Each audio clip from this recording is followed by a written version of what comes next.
You stand at the edge of the River Wear while the town of Sunderland still belongs to the night. There is no colour yet, only a soft gradation of grey tones that shift with a slowness almost beyond noticing. The sky above the estuary is a pale charcoal, seamless as a worn linen sheet stretched from horizon to horizon, and where the water meets the air, the boundary is so faint that the river simply seems to dissolve into vapour. Before dawn, the world holds its breath in a suspension that feels less like waiting and more like an absence of time itself. The air against your face is cool and entirely calm, carrying a weight of moisture that never quite turns to mist at ground level, but hangs everywhere as a cool dampness on your skin.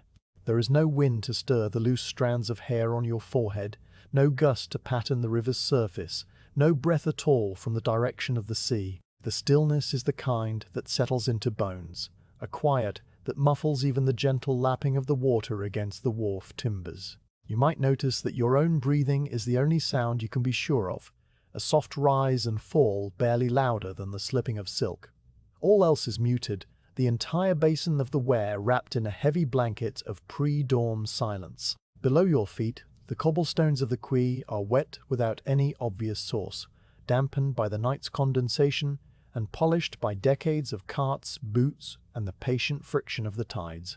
Their rounded tops gleam dimly in the faint glow that begins to separate the eastern sky from the black of the retreating dark. The stones are set in a haphazard pattern that has been worn smooth in the center of the lane, each one a slightly different shape of dark grey, with a slick surface that reflects the sky as a smeared gleam of pearl. Along the edges, where the quay meets the water, heavy wooden timbers form a lip, dark as soaked bark, their grains splitting softly in the damp air and holding the scent of salt and old river mud.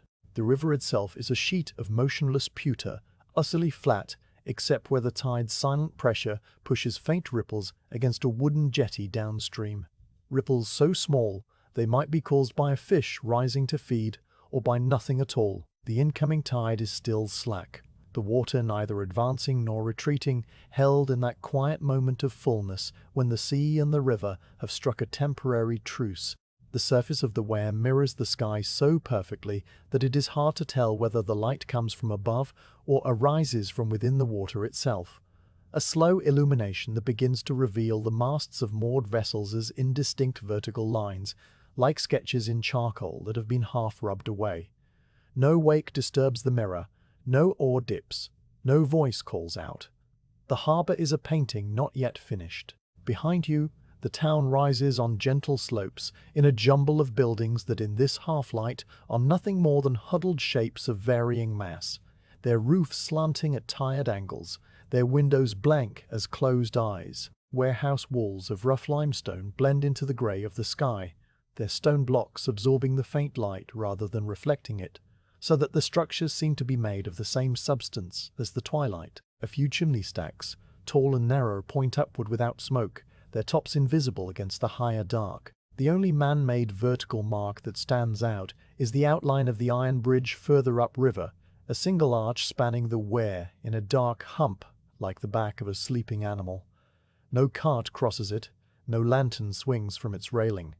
Even the bridge is at rest. Your feet carry you a few steps along the quay, and the soft scuff of your soles on the damp stone is immediately swallowed by the immense quiet, leaving no echo. You pause and listen, but the only things to hear are the barely there sounds that exist inside silence itself, the tiny clicks of a wooden wharf pile settling into its socket, the drip of condensation falling from an iron mooring ring into the water with a sound that is more of a brief cool imprint than a noise, the far-off rustle of a bird readjusting its feathers under a bridge arch. The gulls are not yet awake, their harsh cries are hours away, and for now the air is free of their spiraling calls. The human sounds of the day, the hauling of ropes, the clatter of iron-rimmed wheels, the murmur of bargains struck over baskets of fish are still dreams held inside sleeping heads. You are standing in a pocket of time before labour begins, before machinery stirs, before the very idea of noise has been remembered. The quality of the darkness shifts as you watch, a change so gradual that you cannot pinpoint the moment when black becomes deep blue and then a watery grey. To the east, beyond the mouth of the river, where the North Sea breathes in its vast, slow rhythm, a thin smear of light has begun to seep upward. no brighter than the inside of an oyster shell. It is not yet dawn.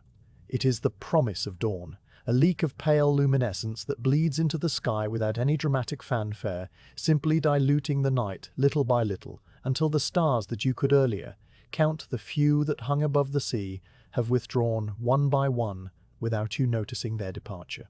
The clouds, which earlier were invisible, now reveal themselves as long, low streaks of darker grey against the lightening sky, like quiet strokes of a dry brush across wet paper. The mist that earlier clung to the water surface now begins a slow, almost imperceptible rise, not so much lifting as thinning in place, its edges becoming restless. Tiny coils of vapour twist upward from the river, dissolving less than a man's height above the surface, then reforming a little further along, so that the whole basin is filled with a gentle breathing movement of fog that is too feeble to be called wind-driven. It drifts in slow eddies around the piles of the wharf, curls around the iron mooring posts, and reads the bases of the empty cranes that stand like patient herons on the quay. The mist smells of the sea's salt, mixed with the faintly metallic flatness of the river's fresh water, a clean scent that has been washed by the incoming tide. There is also a darker note underneath, the deep, peaty smell of the riverbed mud exposed at low water, a scent that speaks of centuries of silt washed down from the land. Your eye follows the curve of the wharf as it becomes more visible, tracing the line of the stone edging, where dark green weed clings in a tide line that marks the high water of the previous tide. The weed lies flat and limp, glistening with moisture, its fronds tiny and intricate like the pages of a miniature book. As the light increases by imperceptible degrees, details emerge that were before only guessed at. A coil of heavy rope left on a bollard, its fibers stiff with salt and worn smooth in places by the grip of hands. A wooden bucket turned upside down beside a closed warehouse door, its stave slightly shrunken and bound with rusted iron hoops. The square shape of a tally board, its surface dark with old chalk smears. There are no people near these objects, no sign of recent use, and yet they hold the imminence of occupation, of a world that will soon be picked up and put to use. For now, they are simply shapes at rest, as innocent of purpose as stones on a beach. The warehouse itself looms now with greater solidity, its double doors shut with a heavy beam across them, the wood painted a dull brown that has faded to the colour of dried leaves. The roof tiles are visible, dark slates overlapping in uneven rows, a few chipped at the corners, one or two missing entirely. A single window, set high in the gable end, catches the first glimmer of the coming day and holds it as a flat square of pale light, lacking any warmth. The walls are streaked with the memory of rain, long vertical stains that run from the eaves down to the cobbles, marking the pathways of countless showers that have weathered the stone over the years. The building does not threaten or welcome. It simply stands, a patient box of trade that asks nothing of the dawn.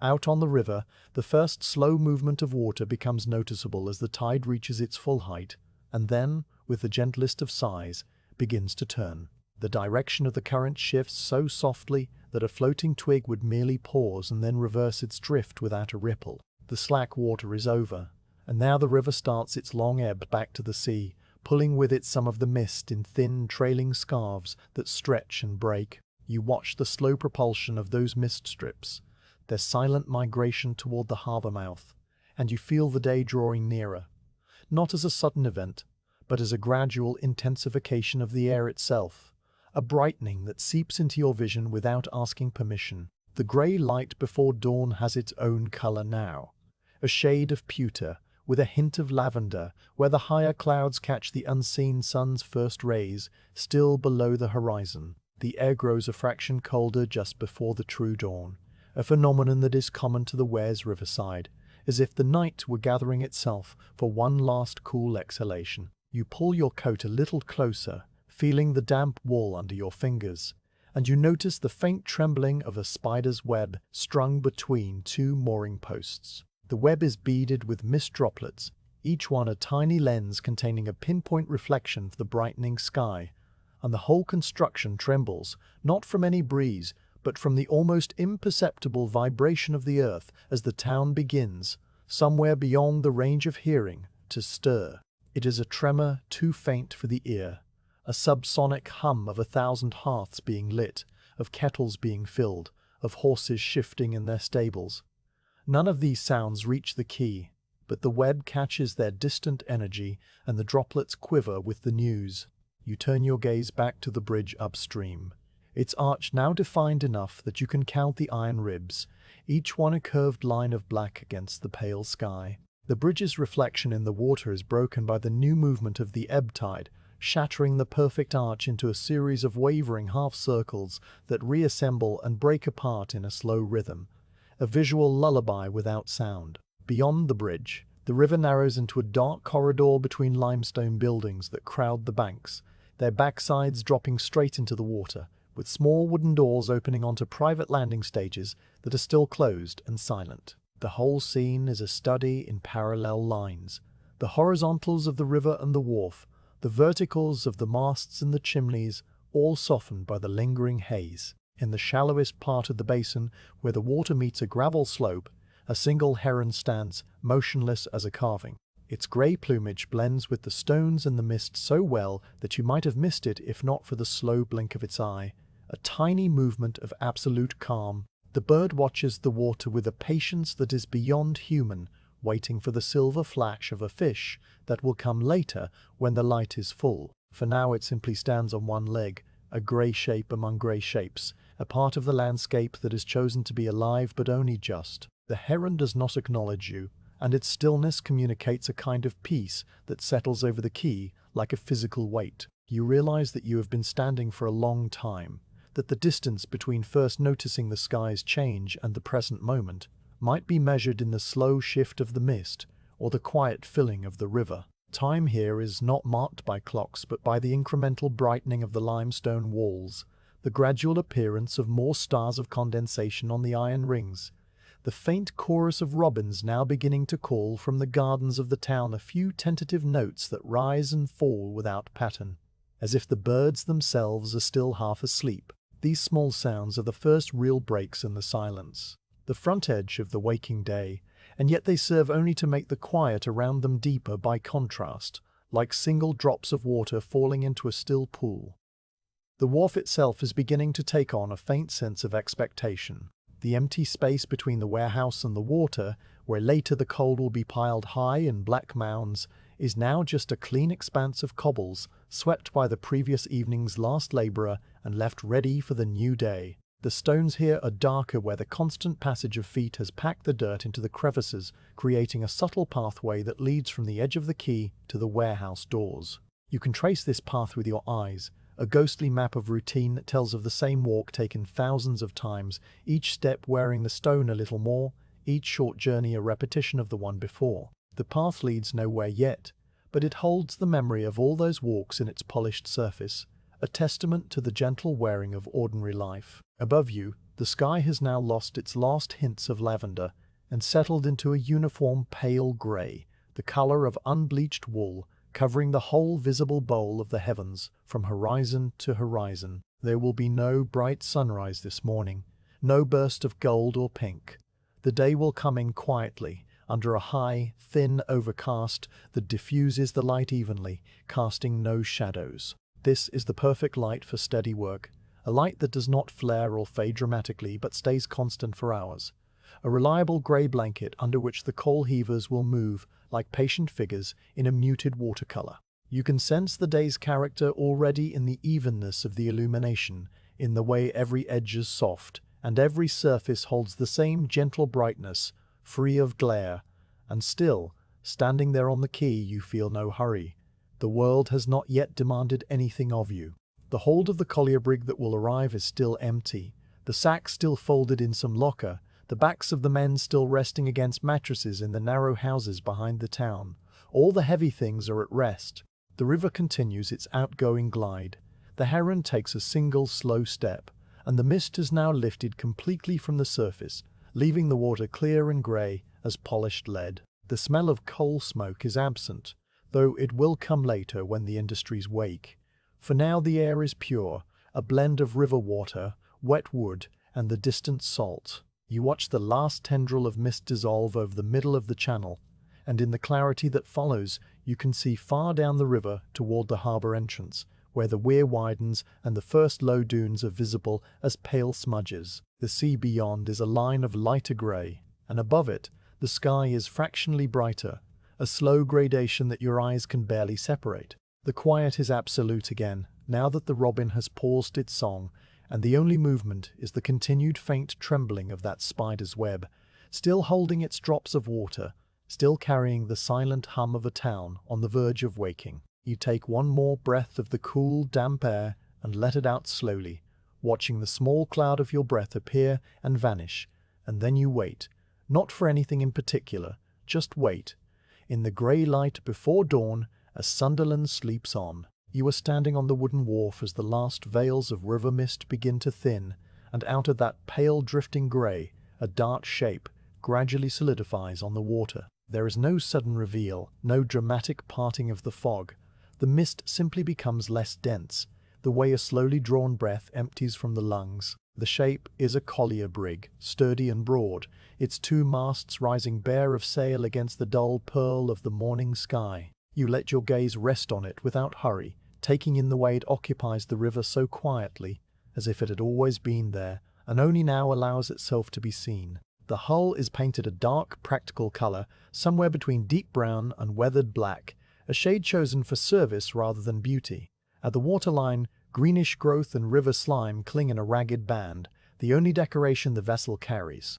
The brig sits low in the water, heavy with its cargo, and the river laps against the planking with a sound so soft it is barely more than a whisper against the wharf timbers. The masts are plain, unadorned spars of pine that have weathered to a silver grey, their surfaces crossed by fine cracks that run with the grain.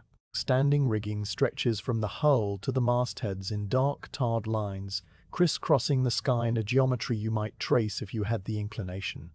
The shrouds hang with the same stillness as the morning air, deodyes and lanyards black with hardened tar. No pennant flies, no flag stirs. Above the deck, the yards are braced square, resting horizontal with no canvas bent on, the furled sails tightly and covered with pale canvas coats. Gulls that have not yet begun their day sit motionless on the yard arms, small grey smudges against the sky. You breathe the air, cool and damp, carrying the scent of salt water mixed with the faint, clean sharpness of tar, and the older, earthier smell of coal dust that has worked into every seam of the brig over countless voyages. Your attention drifts to the bow, where the anchor chain hangs in a heavy curve, disappearing into the murky water. Each link is thick as a man's thumb, forged iron with a bloom of rust that comes away on your fingers if you were to touch it, though you do not. The chain leads up through a horsehole, a dark circular opening in the hull, and then to the windlass on deck, all of it entirely motionless. Above the bow, the name of the vessel is painted in simple white letters on a black ground. The paint has faded and flaked over years of salt spray and sun, so you can make out only fragments, perhaps an E, a partial R, a ghost of a letter that could be S. It does not matter.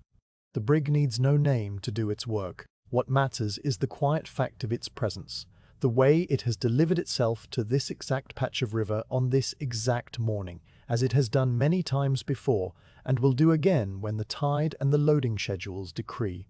Moving aft along the hull with your eyes, you see the scuppers, small oval openings in the bulwark, their edges stained black with the constant seep of coal dust washed by rain and spray. From one, a single drip of water hangs suspended, then falls without a sound, too small to disturb the river's surface. The bulwarks themselves are solid, waist-high boards of oak, rubbed smooth in places by the friction of ropes and the brush of sailors' shoulders. A few fenders of woven rope, shaped like large sausages, dangle over the side to cushion the hull against the wharf, though the ship is not yet fully moored. They sway almost imperceptibly, a movement so minute you might only notice it if you stare for a long, steady moment in which nothing else moves. You do stare, and the world holds its breath with you. On the deck, figures begin to stir. They are indistinct at first, shapes in the muted light that move with the slow, deliberate economy of men who rose long before dawn and now have no need for haste. One man stands near the foremast, his back to you, coiling a rope that hangs loose from a belaying pin. His movements are circular, unhurried, the rope passing through his hands in loops that gather with a soft, repetitive thumping of hemp on deck. Another figure appears at the top of the companionway, a companion hatch lifted slightly like a lid, and a dimmed glow from a lantern below spills a faint amber into the grey air before it is extinguished by the opening of the door. This second man steps onto the deck, a tin cup in his hand, and he pauses to look out across the river, though his gaze seems to rest on nothing in particular. He raises the cup to his lips, drinks, and lowers it again with the same slow motion, the metal dulled and dented from long use. Then he moves to the rail, placing a hand on the smooth cap rail, and you see his face for a moment weathered, unshaven, but without expression beyond a quiet acceptance of the morning's chill. The sounds that carry across the water are muffled and soft. The thump of a rope end dropped on wood, a low murmur of voices that speak only the necessary words, the creak of timber against timber as the brig adjusts to the gentle push of the current. Nothing is loud, nothing is sudden. The river itself is a mute companion, sliding past without comment. You notice the glassy surface near the hull, where tiny ripples spread outward from the contact of wood and water, each ripple a perfect, diminishing ring that melts into the greater stillness. A piece of flotsam, a tiny splinter of broken crate perhaps, drifts by in the current, spinning slowly, and you follow its progress until it passes under the shadow of the wharf and is lost to sight. Now a small rowing boat appears from around the stern of the brig, where it had been hidden. It is a ship's boat, clinker-built, its planks overlapping and painted the same dark colour as the parent vessel. A single man sits at the oars, pulling with a rhythm that is so smooth the oar blades enter the water without splash, pulling through the river with a liquid sigh, then rising and feathering forward without a drip. The boat makes its way toward the wharf where you stand, and the man at the oars rotates his head slowly to check his course. His face is calm as the water. He wears a knitted cap pulled down over his ears, a short blue jacket darkened at the shoulders from damp, and his hands on the oar looms show knuckles chapped red. The boat nudges against the stone steps of the wharf with a gentle bump that is more sensation than sound.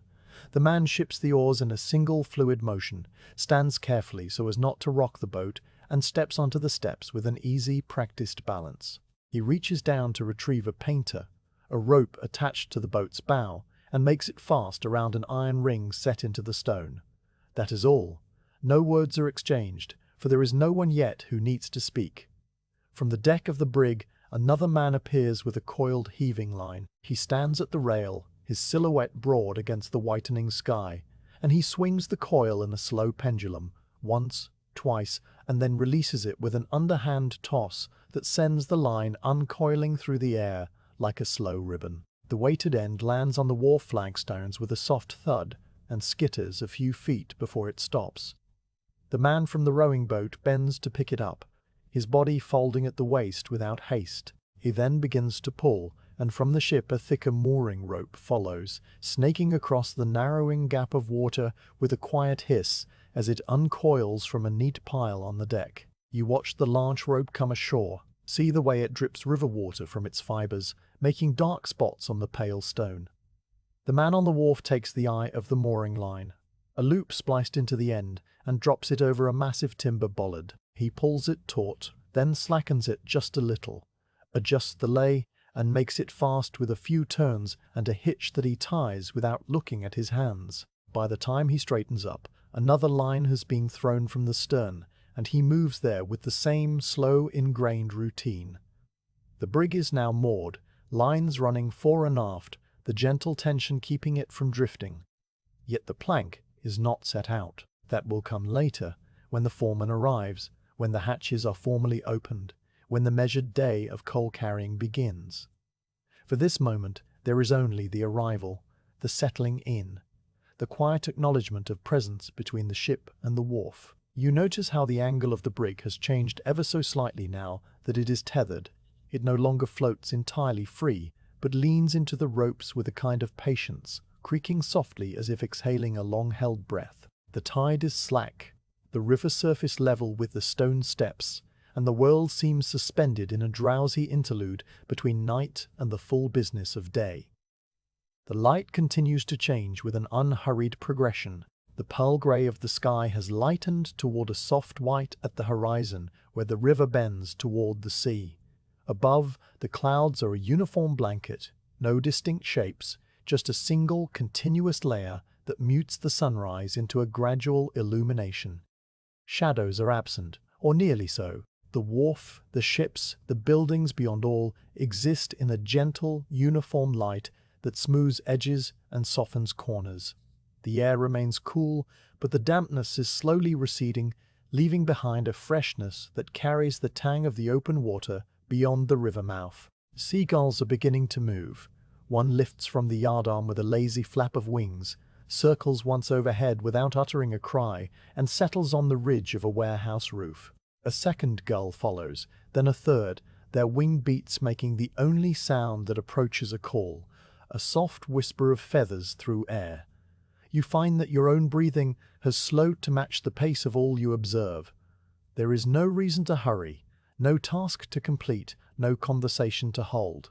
You are simply a witness to the collier brig's arrival, an arrival so utterly typical that it blurs into the thousands of arrivals that came before and the thousands that will follow. The scuppers drip their clear droplets one by one, each drop a tiny punctuation in a sentence that never ends.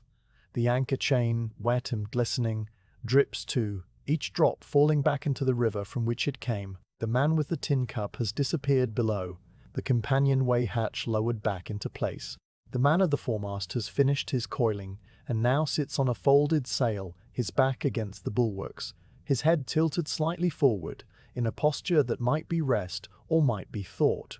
The ship's boat, tied at the steps, bobs so gently you could measure its rise and fall with a slow count of your own pulse. No birdsong yet. No carts on the cobbled streets behind you. No voices from the town that huddles just beyond the warehouses. The only persistent sound is the whisper of the river moving past. A sound less a sound than a presence, a constant low note that underlies everything. And beneath that, the creak of the brig's hull, the almost musical groan of work timber, adjusting to a new angle of strain. A sound that comes and goes in long, slow intervals, like the breathing of a very old, very tired creature that has found its resting place. You might notice, if you let your gaze wander long enough, the details of the brig that speak of its trade. There is a fine black dusting on every horizontal surface, the windlass barrel, the pin rails, the edges of the hatch coamings. Coal dust. It has settled into the grain of the wood, into the very fibers of the ropes, into the skin of the men who work aboard. Even the water in the scuppers carries a faint grey tinge, a hint of the cargo that fills the hold below. The smell of it, that earthy, ancient scent of buried forests, compressed into black stone, drifts across the water intermittently, mingling with the sharper notes of tar and brackish river. It is not an unpleasant smell, just a pervasive one, the signature of the collier brig as much as the square rig and the sturdy beam. A soft bump sounds as the hull touches the fenders against the wharf, the tide shifting despite the slack water, a reminder that the river never truly stops its gentle push and pull. The fenders squeak once, a short high note that is immediately swallowed by the morning quiet. One of the mooring lines tightens just a fraction, its fibers shifting with a faint crackling sound. And then all is still again. The man at the mooring bollard has gone, walking back to the rowing boat, where he now sits on a thwart, doing nothing, simply waiting with the patience of a man for whom waiting is the same as any other activity. He does not look at his hands, does not fidget. He looks out at the river, at the far bank whose gentle green slope is just beginning to emerge from the mist, and his expression is entirely peaceful. The far bank itself is a low line of grass and scattered trees, their branches still bare from winter, though spring is advancing. The green is muted in the grey light, a grey-green that matches the watercolour tones of the whole scene. A single chimney from a distant cottage sends up a thin line of smoke straight into the still air, a column that rises without bending, becoming fainter until it dissolves into the cloud layer. That is the only sign of human activity beyond the wharf and the brig. You let your eyes travel back across the water, tracing the path of a slight current eddy that curls around the stern of the anchored vessel, a line of tiny bubbles and floating specks that circle slowly before continuing downstream. The river's surface is like old glass, bearing 1,000 faint reflections of the sky and the dark hull, a shifting mosaic of grey on grey. Time passes without measure. The sky whitens further, but the sun remains hidden, a diffuse glow behind the cloud blanket. The mist has entirely gone now, revealing the full width of the River Ware, the line of stone quays, the shapes of other ships moored further along, some with bare masts like this one, others smaller coasters with single masts and gaff rigs, all silent and sleeping. Warehouses line the wharf behind you, their great wooden doors closed, their windows dark. Stone paving stretches in every direction, worn smooth by years of cartwheels and hobnailed boots, and here and there a puddle from the night's dew lies motionless, reflecting the pale sky. Another man appears on the deck of the brig, emerging from the forecastle with a bucket on a rope. He lowers it over the side, hand over hand, the rope paying out with a measured slowness until you hear the bucket touch the water with a hollow glug. He waits a moment, then pulls it up, the rope dripping, and swings the bucket inboard. He carries it aft, disappearing around the deckhouse, and you do not see him again. The whole action took perhaps a minute, each movement smooth and rounded, nothing hurried, nothing hesitant. You realize that this is the way everything happens on this ship, motions reduced to their essential economy, years of practice smoothing away any jagged edges of effort. The hatch covers remain in place, heavy wooden boards laid across the cargo holds, sealed with tarred canvas at the edges. They have a dark, damp look, as though they have been in place for the whole voyage and will not be disturbed until exactly the right moment. That moment is not yet. The plank still lies on deck, a long, thick board of rough pine, easily 15 feet in length, resting on its edge against the bulwarks. You can see the pale yellow of the wood contrasting with the dark tarred planks of the deck, and you can see the cleats nailed across it to give footing. It waits, as everything waits, for the foreman, for the day's work to begin. And that waiting is so complete, so without any tension, that you find your own mind settling into the same state, a state in which the next thing will happen when it happens, and until then there is nothing at all required of you. Somewhere on the ship, a bell strikes once, a single clear note that hangs in the damp air for a long moment before fading. It is not an alarm, not a signal for change. It is simply a mark of time, a quiet recognition that another fraction of the morning has passed. The note resonates in your chest, or perhaps you only imagine that. Then the silence returns, deeper than before, filled with the lap of water, the creak of the hull, and the distant, very distant, crow of a cock from the town. The collier brig sits in its berth, the coal in its hold a dark secret, the men aboard resting or going about their small tasks, the morning stretching out before them in an endless grey expanse. You stand on the wharf, a quiet observer, and the world asks nothing more of you than to watch, to breathe, and to let the slow, steady peace of the harbour fold around you like a blanket. The plank is not yet set. The workday has not begun. There is only this grey, soft moment, afloat on the river, suspended in the last minutes before dawn, gives way to the full light of an ordinary day. The wharf does not wake all at once, but in small, separate stirrings that have nothing to do with each other at first, as if the quiet world is being assembled piece by cautious piece. You notice a single lantern moving behind the streaked window of the warehouse office, a pale orange bloom that sways once and then steadies, casting a faint glow through the dirty glass onto the cobbles outside. No one has opened the door yet, but the light speaks of occupation, of a hand lifting the lantern from its hook and setting it on a table, of a match being struck in the gloom and a wick catching with a tiny flare that quickly settles to a steady flame. The office is a low wooden structure attached to the end of the stone warehouse, its planks weathered silver and its roof patched with tarred felt, and from within comes the soft scrape of a chair leg on a board floor, a sound so subtle that you might have imagined it. The wharf has its first conscious presence, a watchman or a foreman moving slowly through routines that precede the day's real labour.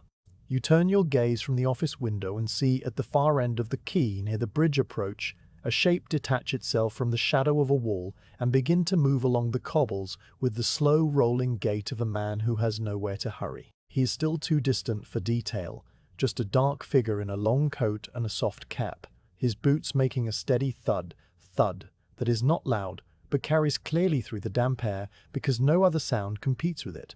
The rhythm of his walk is unhurried, a beat that matches the slow pulse of the waking river, and as he passes the first of the mooring bollards, he reaches out a hand and touches the iron ring, an absent gesture that might be habit or superstition. The metal is wet under his fingers, and he wipes his palm on the thigh of his trousers without breaking stride. You watch him draw nearer, and the details accumulate. A knitted scarf wound twice around his neck, the cuffs of his coat frayed but clean, a small canvas bag slung over one shoulder and resting against his hip. His face is still in shadow under the cap brim, but his posture is forward-leaning in the manner of men who carry weight for a living, a permanent stoop that begins at the shoulders and seems to pull his whole frame into a gentle curve. This is the first of the coal heavers arriving for the day, and his appearance is as quiet as the morning itself. Behind him, another figure emerges from a different alley, this one shorter and broader, wearing a heavy apron of sacking material over his coat.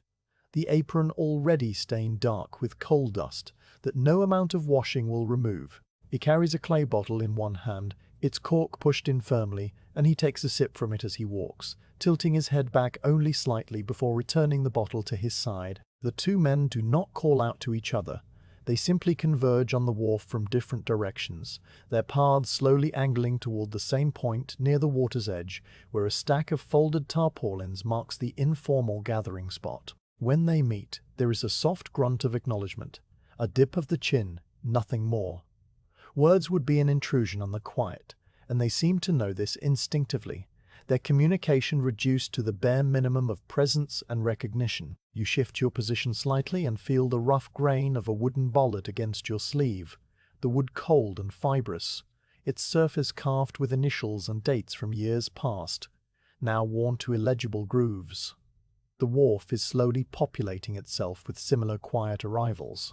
A third man comes into view, this one carrying a wicker basket that holds his midday meal, wrapped in a checked cloth, the basket handle creaking with a faint rhythmic complaint as he walks. He sets the basket down on the cobbles near the warehouse wall, positioning it carefully so that it sits on a flat stone free of puddles, and then straightens up with a soft exhale, pressing both hands into the small of his back and arching slightly to stretch muscles that are still stiff from sleep. His apron is identical to the second man's, the same coarse sacking with leather patches at the corners, and his cap is also the same dark wool, pulled low against the chill. These small uniformities of dress mark them as members of the same trade, and yet each man wears his working clothes differently, one with the apron strings tied short and tight, another with them dangling loose, a third with the apron folded up into a thick band at the waist, until he needs it. The light has now strengthened sufficiently that you can see the faces of these men more clearly, and what strikes you is their ordinariness, the lack of any distinguishing feature that would make one stand out from another.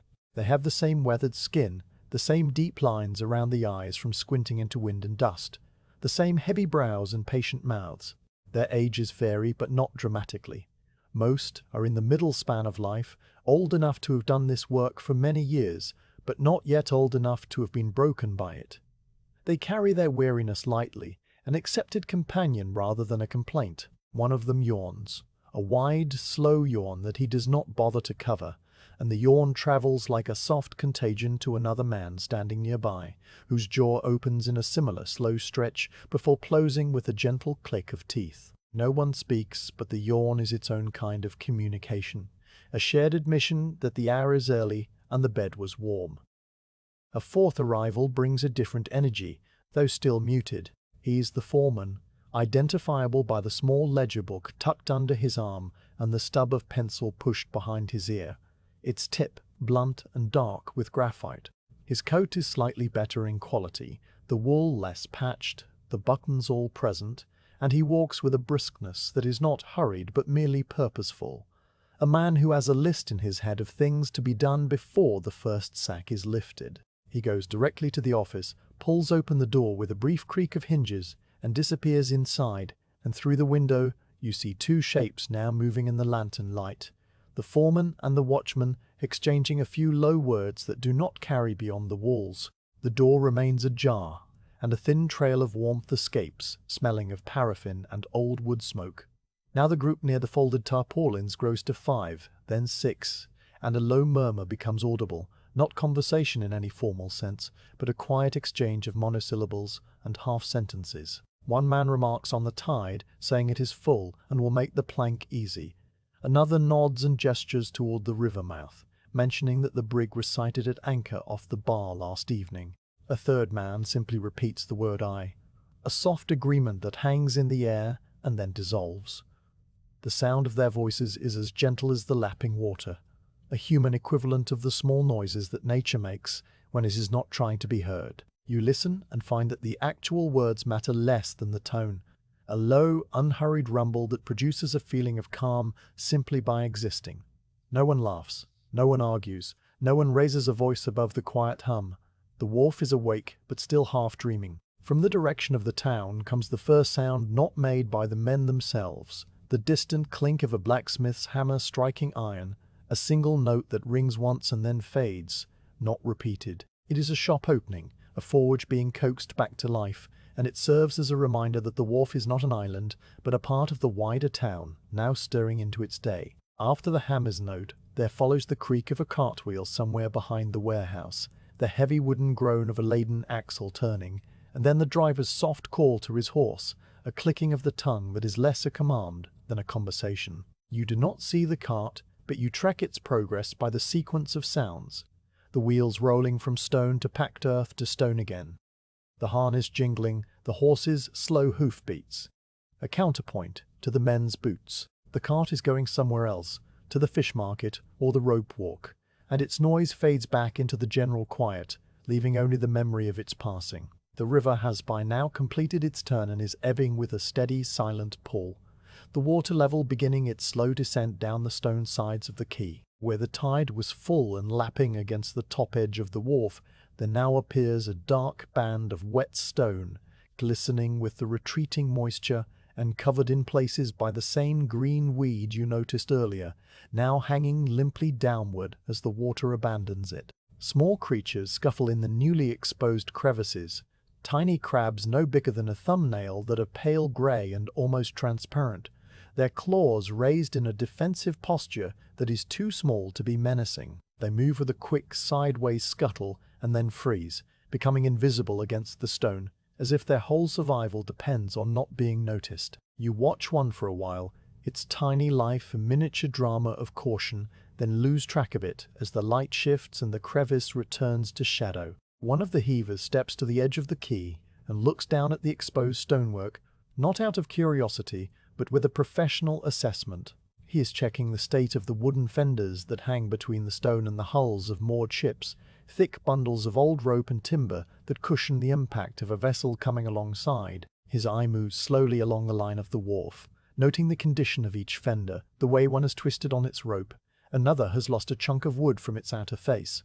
A third is hanging lower than it should. He does not point or comment, but files the information away, knowing that later, when the brig is moored, these fenders will do their quiet work of preventing damage, absorbing the gentle bump of the hull without protest. Satisfied, he turns from the edge and rejoins the group, his inspection complete. The foreman emerges from the office, his ledger now open and the pencil in his hand, though he has not yet written anything. He stands for a moment just outside the door, looking at the assembled heavers with a gaze that counts heads and assesses readiness without any need for a roll call. He knows each man by name, and each man knows him, but the transaction of the morning requires no formalities. The foreman simply nods once, a slow downward tilt of the head that seems to address the group as a whole, and then looks out toward the river mouth, scanning the grey water for the first sign of the collier brig. The vessel is not yet visible, still making its way upstream from the anchorage where it passed the night, and so the foreman lowers his eyes back to his ledger, opens it to a fresh page, and writes the date at the top with a slow, careful hand, the pencil scratching softly.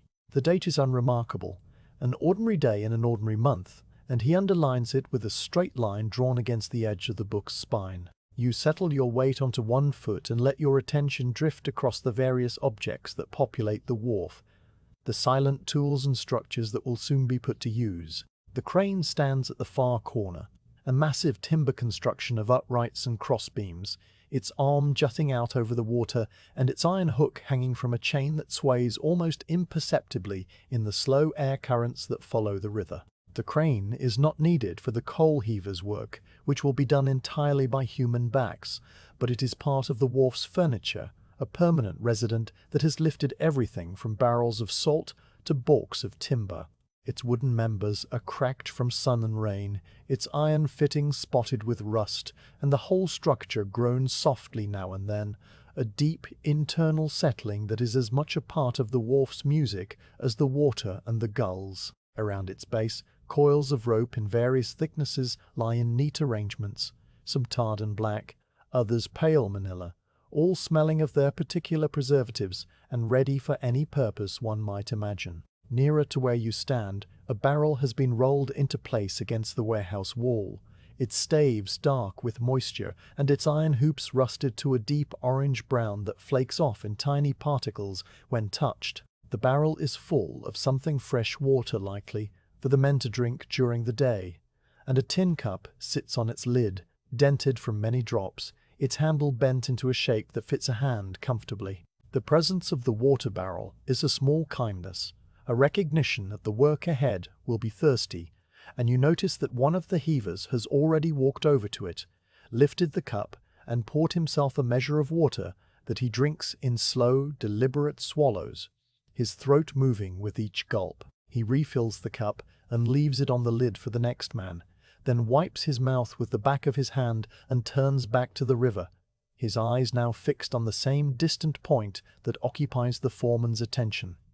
The wait for the brig is not an idle one. The heavers begin to ready the wharf for its arrival, their movements as slow and deliberate as everything else this morning. One man unfastens the rope lashing that holds the folded tarpaulins in a bundle and begins to spread them out on the cobbles, shaking each one open with a double-handed flick that sends a puff of coal dust into the air and then subsiding. The tarpaulins lie flat, their edges overlapping, forming a dark square that will receive the coal and keep it from scattering directly onto the wet stones. The canvas is heavy, stiff with old tar and embedded grit, and the man works methodically, smoothing out wrinkles with the flat of his hand and weighting the corners with cobbles that he picks from a pile left for just this purpose. You watch the tarpaulins gradually cover the center of the wharf, and you understand that this is the first step in a ritual that has been performed countless times, a preparation so routine that it requires no instruction. Another heaver is checking the mooring ropes that hang from the iron rings along the quay edge. Heavy lines of hemp as thick as a man's wrist, their ends spliced into neat eyes. He runs each rope through his hands, feeling for abrasions or weak spots, and finds none. The ropes are sound, their fibers tight and springy under his grip. He coils the loose ends on the cobbles in a pattern that allows them to run free when thrown, a series of concentric loops that will feed out without tangling. His hands move with the easy competence of long practice, and when he is finished, he stands back and surveys his work with a quiet satisfaction that is entirely internal, showing on his face only as a slight relaxation around the eyes. The ropes are ready, coiled and waiting, and they gleam with a faint sheen of tar that catches the grey light and makes them shine like wet leather. The sound of the town is growing now, a composite murmur that rises from behind the warehouse and the neighbouring streets, woven from many small threads, a woman calling to a child, the bark of a dog somewhere inland, the distant rumble of iron-bound wheels over cobbles, the sudden clatter of a shutter being opened on a first-floor window. None of these sounds are loud or startling. They blend together into a blanket of noise that is as soft as the overcast sky, a steady, reassuring hum of a community going about its ordinary business. The wharf remains its own pocket of relative quiet amid this gentle stir, insulated by the width of the river on one side and the bulk of the warehouse on the other, a stage waiting for its main actors to boat in. The gulls have woken now, and you see the first one gliding low over the water, its wings held in a shallow V, its head turning from side to side as it searches for food. It makes no sound yet, simply passes over the wharf with a few lazy wing beats, and then settles on the roof of the warehouse, tucking its beak into its breast feathers and closing its eyes. Another gull follows, then a third, and soon a row of them lines the ridge of the roof. White and grey shapes that sit perfectly still, waiting like everything else. You realize that the gulls are a constant presence on this river, that their cries and their silence are both part of the day's rhythm, and that their arrival on the roof marks a certain stage in the morning's progression, a point when the world is fully lit and the last of the night's creatures have withdrawn. A cart does arrive now, not the one you heard earlier, but a smaller two-wheeled vehicle pulled by a shaggy pony whose mane hangs over its eyes in a fringe of matted hair. The driver is a boy of perhaps 12, his face serious and his hands competent on the reins, and he brings the cart to a halt beside the water barrel with a soft "whoa" that is barely above a whisper. The cart is loaded with small sacks of something that turns out to be oats for the pony, and the boy does not unload them, but simply sits on the cart seat, waiting for someone to tell him where to go.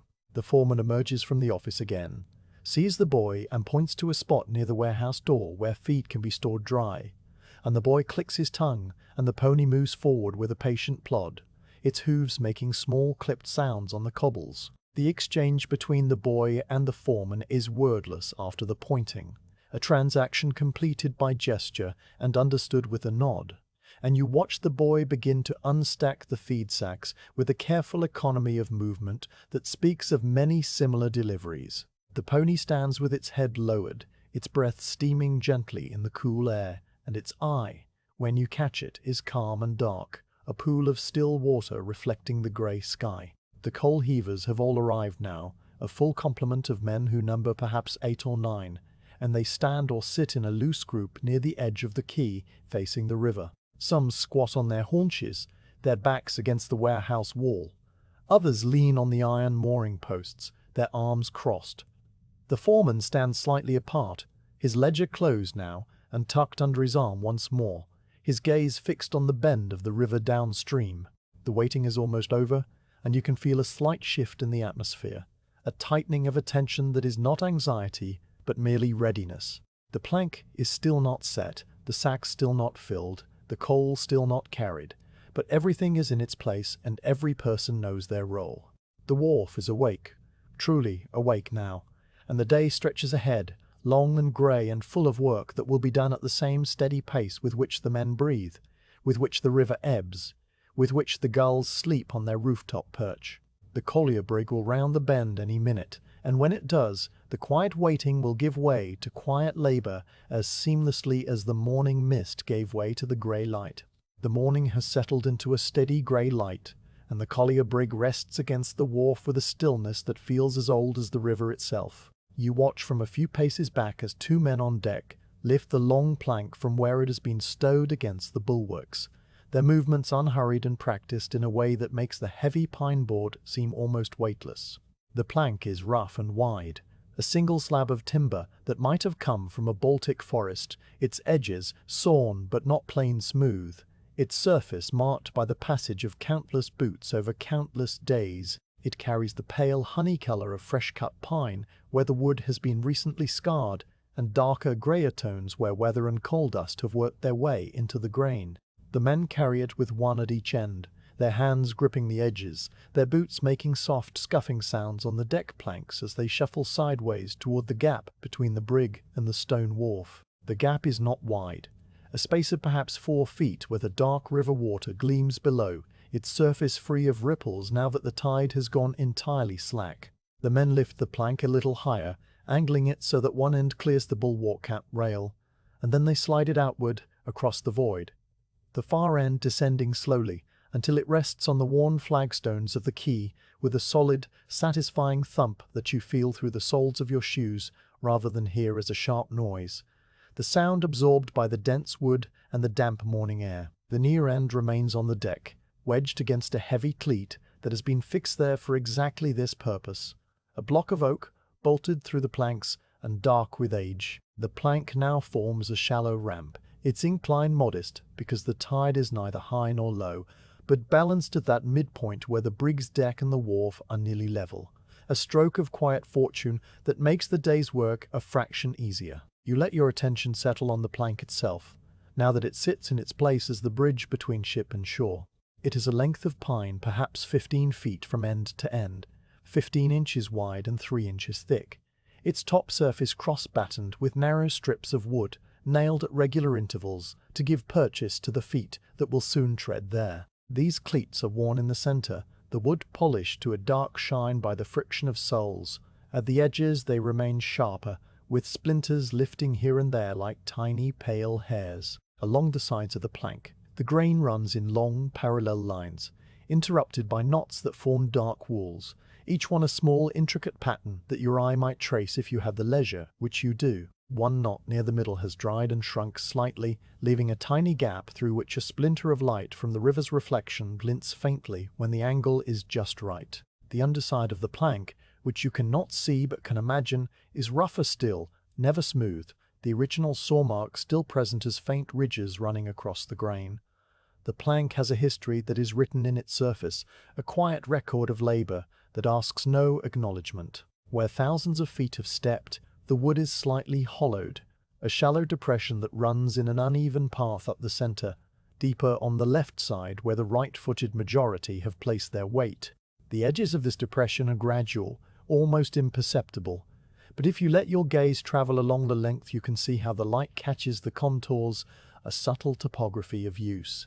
Darker patches mark the spots where damp coal dust from countless sacks has ground into the fibers, mixing with the sweat of brows and the moisture of the river air to create a patina that no craftsman could replicate. In one place, a small crack runs from a knot toward the nearest edge, a natural checking of the wood that has been there for years, stable and unchanging, never widening, because the timber has long since settled into its final shape. A nail has been driven in beside the crack to discourage it from spreading, its head flush and rusted to a brown that matches the surrounding wood. The men who set the plank now attend to its securing. Rope lashings are passed through iron rings set into the bulwark, then around the plank's end, pulled tight and made fast with hitches that have been tied so many times the motions are automatic, requiring neither thought nor speech. On the wharf end, no such lashings are used. The plank simply rests its weight on the stone, its position held by the friction of its own mass and the pressure of the cleats against the edge of the quay. One of the men kicks a small wooden wedge under the plank's corner, where a slight unevenness of the flagstones leaves a gap, and the wedge goes in with a soft tap of his boot, a final adjustment that makes the whole structure feel solid and safe. He then steps back, straightens, and looks at the plank for a long moment with an expression that might be satisfaction or might be simple assessment, his face unreadable in the grey light. Then he nods once, to no one in particular, and turns away to attend to the hatches. Another man, the one you will come to know as the coal heaver, approaches the shore end of the plank and pauses there. He wears a cloth cap pulled down over his forehead and a heavy apron of sackcloth that hangs from his shoulders to his knees, its surface already grey with embedded coal dust, despite the day being new. His boots are old leather, cracked across the toe caps, the soles worn thin but still holding. He places one foot on the end of the plank and presses down gently, testing the give of the wood, and the plank responds with a slight spring, a faint rebound that speaks of the timber's living flexibility. He shifts his weight forward, takes a single step onto the plank, and stands there for a moment balanced between ship and shore. The plank creaks under his weight, a sound that is low and long, like the opening note of a cello, and then settles into silence. The Heaver walks the full length now, his feet finding the worn hollows without conscious direction, and the plank creaks again in a different key as he moves, a series of soft sounds that mark each step until he reaches the deck. There he turns, walks back, and steps onto the wharf. The test is complete. The plank is sound. He nods to himself in the same quiet way as the other man, and then he moves to the side where a water bucket waits. Now the hatches amidships receive their attention. The heavy wooden covers, which have lain over the cargo hold since the brig left its loading port, are lifted one by one.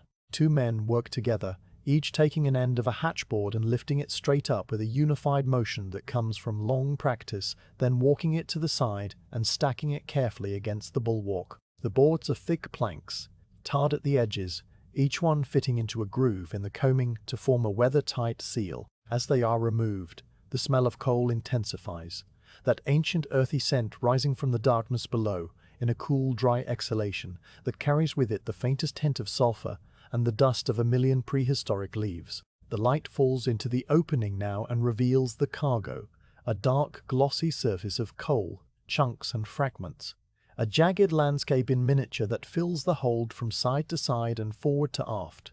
a black sea that reaches to within a few feet of the deck beams. The coal glitters in the dull morning light where flat surfaces catch the sky, a deep, wet-looking shine that is not moisture, but the inherent luster of the bituminous stone itself. Most of it lies in shadow, a deep, absorbent black that seems to swallow the daylight. One man, the filler, climbs down into the hold using a wooden ladder that leans against the coaming, his body disappearing into the darkness until only his cap and shoulders are visible. Down there, in that confined space, he will spend the day with a shovel, filling sack after sack, the coal clattering and shifting under his feet with a sound that echoes softly in the hollow space. Another man positions himself on deck at the hatch edge, his role to receive the filled sacks as they are handed up and to pass them along toward the plank. The coal heaver himself takes his place on the wharf end of the plank, standing with his back to you, facing the ship, ready to receive the first load of the morning. A fourth man, the foreman, appears with a small ledger and a stub of pencil, stationing himself beside the growing coal pile further along the quay. The tableau is now set, each figure in his place, the simple machinery of labor arranged without any command being spoken. They know this dance, these men. They have done it on this wharf with this plank on countless mornings, and the pattern is so ingrained that it unfolds with the same quiet inevitability as the tide. You watch the filler in the hold, though you cannot see much of him. The shovel scrapes against the coal with a gritty, grinding sound. Then there is a pause, a soft grunt, and a full sack appears at the hatch coaming, hoisted by the filler from below. The man on deck takes it, his hands gripping the rough Hessian, and he swings it with a practiced turn of his shoulders so that it lands on the deck near the plank. The sack is a hundredweight bag, made of coarse brown cloth with leather patches sewn onto the corners where the rubbing is worst. It is not quite full, the coal inside shifting and settling with a sound like the cracking of tiny bones. The neck of the sack is tied with a length of tarred cord, pulled tight, the ends dangling. The man on deck loosens the cord just a fraction, an adjustment to make the carrying easier, then he crouches and loops a thick leather carrying strap around the sack's middle. The strap is broad and darkened with sweat and coal, its buckle a simple iron tongue that fits into one of several holes worn oval by use. Everything is ready for the first journey up the plank. The coal heaver on the wharf turns toward the deck and takes a slow breath, the kind of breath a man takes before lifting something familiar and heavy, not to brace against strain, but to settle into the rhythm. He walks back across the plank to the ship end, his steps making the same series of creaks in reverse order, and he crouches beside the sack. The strap is already positioned. He threads his arms through it, adjusts the broad part so that it lies across his upper back and shoulders, and then, with a smooth, coordinated movement that uses his legs rather than his back, he stands. The hundredweight sack rises with him, coming to rest against his spine with a soft, final settling. He leans forward into the load, his body finding the exact angle that balances the weight over his center of gravity, and then he steps onto the plank. The first journey of the day begins. You see his boots, the same cracked leather, plant themselves on the cleated pine, one after the other, ascending the shallow incline. The plank gives slightly under his combined weight and the sack's mass, a gentle bowing that is almost invisible, no more than a finger's depth. But the timber holds, and the creaking is a familiar, almost musical accompaniment to the slow tread. He does not look at the water, does not look at you, just watches the wood a few feet ahead of his toes. His breathing is audible now, as a steady, rhythmic sound, a soft huff with each exhalation that mingles with the creak of the plank and the distant lap of the river. The journey takes perhaps 15 seconds from deck to wharf, a short distance that the slowness of the pace makes seem longer, stretching time into a series of individual moments, the weight on the left foot, the swing of the right leg, the brief pause at the midpoint where the plank spring is greatest, the final few steps onto solid stone. On the wharf, he walks the short path to the coal pile, a path already visible in the slight darkening of the cobblestones, and there he lowers the sack. He does not drop it, but bends his knees again and lets it slide from his back onto the growing heap, the coal inside thudding softly as it meets the pile. He straightens, the strap now loose in his hand, and he turns back toward the plank. The foreman makes a small mark in his ledger, the scratch of the pencil barely audible. The deckman is already positioning a second sack, The filler's shovel scrapes in the hold. The rhythm has begun, quiet and unbroken, a continuous cycle that will repeat until the hold is empty and the pile on the wharf is high. The plank bears it all, its pine fibers flexing minutely with each passage, its cleats accepting each boot, its surface darkening a little more under the constant scuff of labor. Nothing is hurried, nothing is urgent. The morning stretches out ahead like the river itself, grey and calm and full of soft, repetitive purpose. The hundredweight sack is a simple object, a bag made of coarse brown hessian, with leather patches sewn onto the corners and along the bottom seam. It sits on the deck near the open hatch, empty for now, its fabric limp and folded inward on itself, waiting to be filled. You can see the weave of the hessian clearly from where you stand, thick jute fibers twisted into a loose grid of warp and weft, a pattern that holds the light and shadow in tiny squares. The fibers are stiff and slightly rough, full of small, irregular slubs where the spinning was uneven, and the whole fabric has a dry, earthy smell that mingles with the sharper scent of the coal. The leather patches are darker brown, stitched on with heavy waxed thread in a double row of saddle stitches, each stitch pulled tight and lying flat. The leather itself forms smooth and shiny in the centers from the friction of countless loads. These patches are not decorative but purely practical, placed where the sack rubs against the deck, against the heaver's back, against other sacks, spreading the wear over a tougher material so that the hessian will not burst and spill its 112 pounds of coal on the cobblestones. The filler is down in the hold, his shovel scraping and biting into the black mass with a sound that travels up through the hatch opening, a gritty, grinding noise that is followed by the softer clatter of coal pieces tumbling onto the shovel blade. You cannot see the filler from your position, only the occasional flash of his shovel as it lifts a load and disappears again into the darkness, but you can picture the scene down there.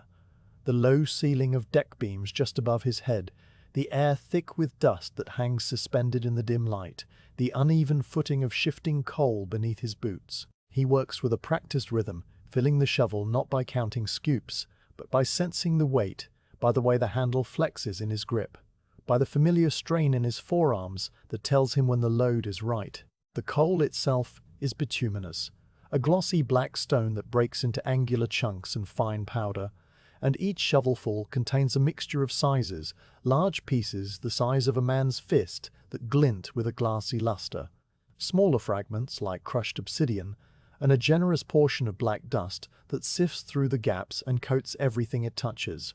This is coal that was formed millions of years ago in ancient swamps, compressed by time and pressure into a rock that burns hot and long, and now it lies in the dark belly of a ship, waiting to be carried ashore one sack at a time. Down in the hold, the filler positions an empty sack on the coal heap, holding it open with one hand while he works the shovel with the other. He has propped the sack against a wooden beam so that its mouth yawns wide, a dark oval opening that seems to swallow the dim light. The first shovelful slides in with a rushing, tumbling sound, the coal pieces striking the bottom of the sack and then each other, a cascade of small clatters that quickly subsides into a muffled settling. The second shovelful joins the first, then a third, and with each addition the sack grows heavier and its shape becomes more defined, the hessian stretching slightly and the folds straightening out as the weight pulls the fabric taut. The filler does not count, does not measure. He knows when the sack contains 100-weight simply by the look of it, by the way it sits, by the angle of the neck when he gathers it to tie. His eyes, his scale, calibrated over years until it is as reliable as any iron balance. The 100-weight, 112 pounds, is a load designed by long tradition to be the maximum a man can carry repeatedly through a working day without breaking, and every sack filled on this brig will match that weight with a precision that is almost uncanny. When the sack is full, the filler sets down his shovel and takes the neck of the bag in both hands, gathering the coarse fabric into a bunch and twisting it tight. A length of tarred cord lies ready on a beam beside him, and he takes it and loops it around the twisted neck, pulling hard and making a simple knot that will hold against the shifting of the coal, then a second knot for security. The ends of the cord he tucks into the folds so they will not catch on anything, and then he straightens, pressing his hands into the small of his back for a moment, a brief stretch that is the only concession to the cramped space. The sack now stands ready, a squat, lumpy shape of rough brown cloth, its sides bulging with the irregular forms of the coal inside. The leather patch is visible at the bottom corners.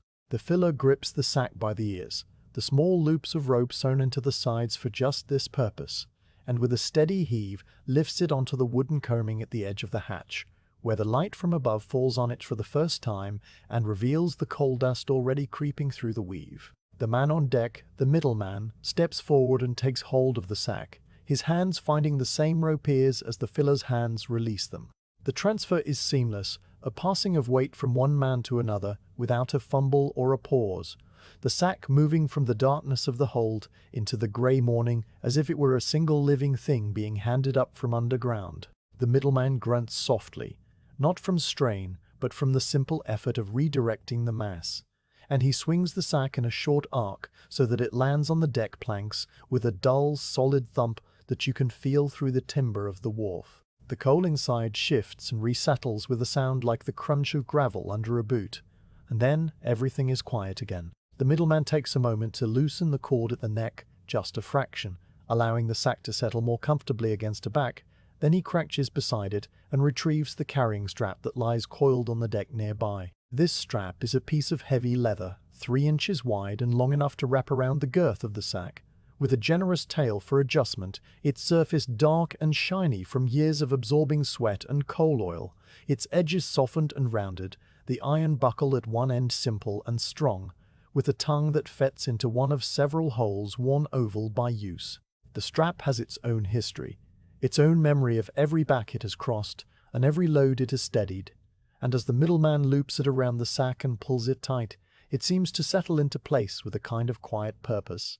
Now the coal heaver approaches. You watch him step away from the wharf end of the plank where he has been waiting, his cap still pulled low and his apron hanging heavy with the dust of earlier trips.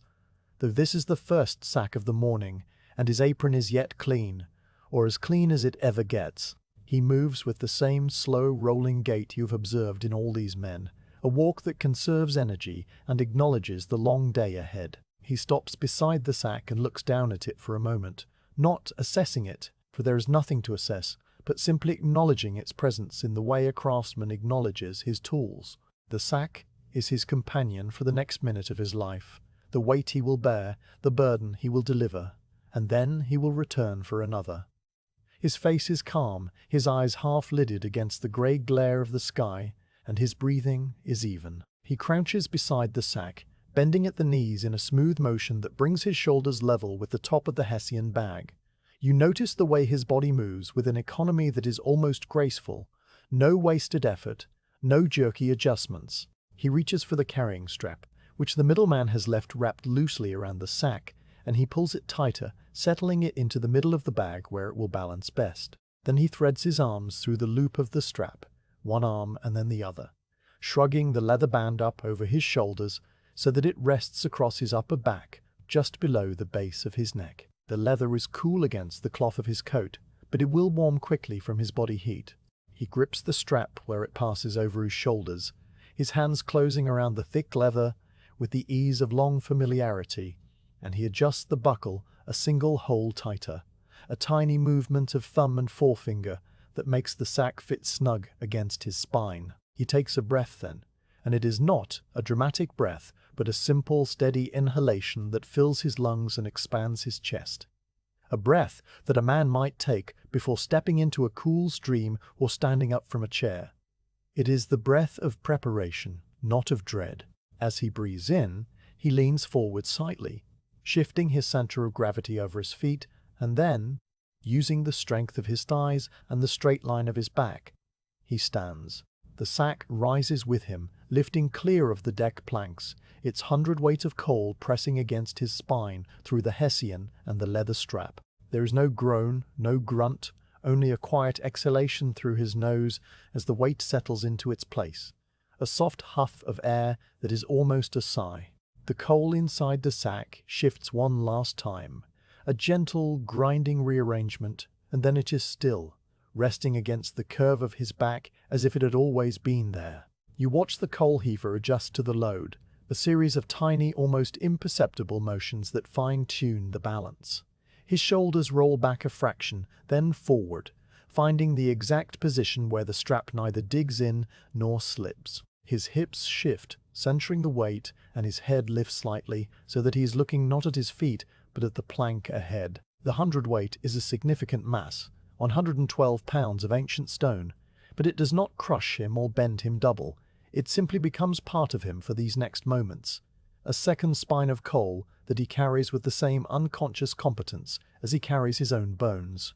The texture of the sack against his back is a familiar sensation, the rough rasp of the hessian through his coat, the slight give of the coal as it molds itself to the shape of his spine, the steady pressure of the strap across his shoulders that is neither pain nor comfort, but simply a fact, a constant presence that his body knows how to interpret and ignore. A hundredweight is not an arbitrary measure.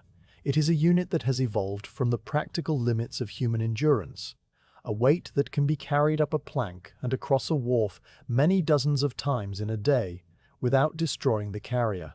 The coal heaver does not think about this in words, but his body understands it in muscles and tendons, in the way his heart beats and his lungs expand, in the slow burn that will build in his shoulders as the morning wears on and the trips accumulate. For now, on this first journey of the day, his body is fresh, and the weight is just a weight. He stands for a moment on the deck, letting the sack settle, letting his breathing find the rhythm it will hold for the short walk ahead, and then he steps toward the plank. You see the way the sack moves with him, not as a separate object, but as a continuation of his own frame. The hessian bulges with the shapes of the coal, creating a topography of lumps and hollows that shift slightly with each step, a slow, liquid motion of rock under cloth. The leather patches at the bottom corners are visible just below his waist, their brown surfaces catching the grey light and holding it dully. The carrying strap bisects the sack from top to bottom, a dark line that divides the brown fabric, and where the strap crosses his shoulders, you can see the slight depression it makes in his coat, a crease that will remain long after the sack is gone. His hands grip the strap loosely, fingers curled but not clenched, ready to adjust if the load shifts. But the load does not shift. It is too well balanced, too snugly held against the curve of his back. The plank waits, a pale line of pine stretching from ship to shore, and the coal heaver places his first foot on it with the same careful confidence he has shown in every movement.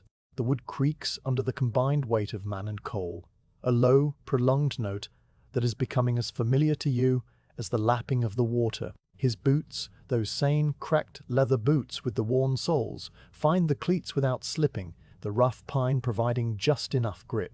He leans further forward now, compensating for the slight incline of the plank, and the hundredweight sack tilts with him, its mass pressing a little harder against his upper back as gravity pulls it downward. He does not fight this force but works with it, letting the weight drive his forward motion, each step a controlled fall that he catches and converts into progress. His breathing remains steady, that soft huff with each exhalation, and his eyes remain fixed on the plank a few feet ahead of his boots, watching the wood grain flow past like a slow river. The journey up the plank is brief but full of small sensations that you can observe even from a distance. The air around him is cool and still, but a fine sheen of perspiration is beginning to form on his forehead, a natural response to effort that his body produces without complaint. He blinks once, slowly, a single slow sweep of eyelids that does not interrupt his rhythm. The plank vibrates faintly under his weight, a tremor that travels through the timber and into the wharf, and you can feel it if you rest your hand on the bollard beside you. A gentle, regular pulse that marks each step. He reaches the midpoint of the plank where the bowing is greatest, and the wood flexes a little more deeply. A soft, springy give that he does not seem to notice because it is always there, always the same, a feature of the journey as unremarkable as the grey sky. Then he is past the centre and the incline eases, the plank sloping more gently toward the wharf, his pace never changing. He steps onto the stone flags with a solid thud of leather on granite, and you see his shoulders rise a fraction as the level ground takes over the work from the incline. The sack bobs with the change, resettling with a tiny crunch of coal, and then he is walking the short, straight path to the coal pile, his shadow a dark smudge on the pale cobbles. The pile is still small, just a few sacks worth spread on the tarpaulin, and he stops beside it. Then, with the same smooth economy he used to lift the sack, he bends his knees and lowers the weight, letting it slide from his back onto the heap. The sack lands with a soft, deep thump. Coal meeting coal, and the sound is a completion, a small full stop at the end of a short journey. He straightens, the strap now dangling loose in his hand, and he takes a slow breath, one that fills his lungs fully for the first time since he lifted the load. The relief is subtle, a slight easing of pressure, a return to his own weight alone. He turns back toward the plank, and the next sack is already being hoisted from the hold. You watch the hundredweight sack now lying on the pile, indistinguishable from the others, except that you saw it arrive. The hessian is dark, where the coal dust has worked into the fibers, the leather patches scuffed and pressed, the cord of the neck still tight. The coal inside is invisible now, just a shape, a lumpy mass of potential heat that will be loaded onto a cart and taken to a lime kiln or a glassworks or a household hearth, somewhere in the town or beyond. But the sack itself, the simple container of jute and leather and tarred string, has done its work for this load. And it will do it again many times before the day is done, each time filled and tied and hoisted and strapped and carried, a quiet partner in the steady rhythm of the river trade. The plank is a quiet bridge of pale pine that spans the gap between the collier brig and the stone wharf, and the coal heaver steps onto it with the hundredweight sack riding high on his back, his worn boots finding the first cleat with the automatic certainty of long had it. You stand near enough to see the fine details of this journey, the small movements of muscle and wood and fabric that make up a single ascent, and you let your attention settle on the heaver as he begins the slow walk upward from ship to shore. His body is already angled forward into the load, a lean that starts at his ankles and continues through his shins, his thighs, his hips, all the way to the base of his skull. A single straight line of compensation that balances the pull of the hundredweight against the pull of the earth. The sack itself bulges with the dark, angular shapes of the coal inside, the rough hessian stretched taut in some places and puckered in others where the cord at the neck has gathered the fabric into a tight rosette of folds, and the leather-carrying strap cuts across the middle of the bag like a dark stripe painted on a brown field. His left boot, the toe cap scuffed pale and the leather cracked in a pattern like dried mud, comes down on the first cleat with a soft, solid pressure that sends a tiny vibration through the timber.